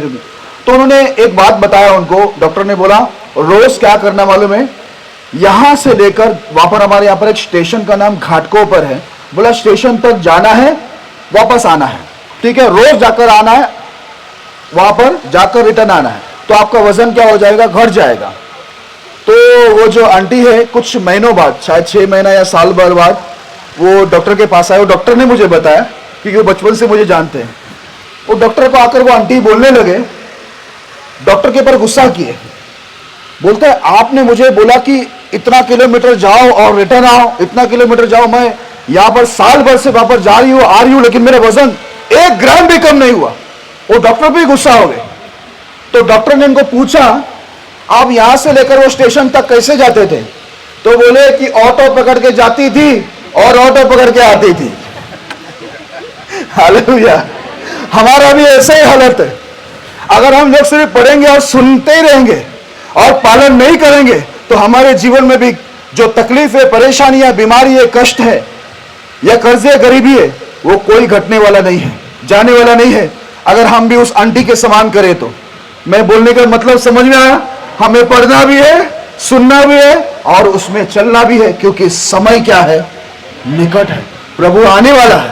प्रभु आने से पहले हम लोग को तैयार होना है, परमेश्वर के वचन को पालन करते हुए, आज्ञा को मानते हुए, आशीष पाकर। मैं एक बात बताना चाहता हूं, यहां पर बहुत लोग बैठे हुए, आप आशीष कभी पाना चाहते हैं? जब आपकी उम्र 100 हो जाए तब? कब पाना चाहते हो? आपकी उम्र 100 हो जाए और आपको परमेश्वर एक अच्छा वाला बड़ा सा कार दे दे तो चलाने जमेगा? आपको बुलेट गाड़ी दे दे, चलाने जमेगा? उम्र ज्यादा हो गया तो आपको जल्दी आशीष चाहिए ना? चाहिए नहीं चाहिए? नहीं, जल्दी चाहिए या 100 उम्र में चाहिए? जब आपके दांत निकल जाएंगे तब प्रभु आपको खाना देगा बहुत सारा, तो खाएंगे कैसे मटन? आज जल्दी चाहिए ना? तो जल्दी बाइबल पढ़ो, जल्दी समझ के लो बाइबल को, आज्ञाओं को, और जल्दी आज्ञाओं को पालन करो तो परमेश्वर भी जल्दी आपको आशीष देगा। हालेलुया। इसलिए दाऊद बोलता, मैं तेरी आज्ञाओं को मानने में फुर्ती किया, विलंब नहीं किया। हालेलुया। तो पढ़ोगे तो समझोगे। कहिए मेरे साथ, पढ़ोगे तो ही समझोगे। बात से पढ़ेंगे ना आप लोग? देखो, सबको समझ में आया बाइबल में, आपको भी समझेगा और समझ में आएंगे तो आप अपनी गलती को छोड़ोगे, आज्ञा को मानोगे, तो आपके जीवन में भी परमेश्वर बहुत सी आशीष को लेके आएगा और आप एक बहुत बड़ी गवाही बनेंगे। प्रभु ये संदेश के द्वारा आपको बहुत आशीष करे। हालेलुया।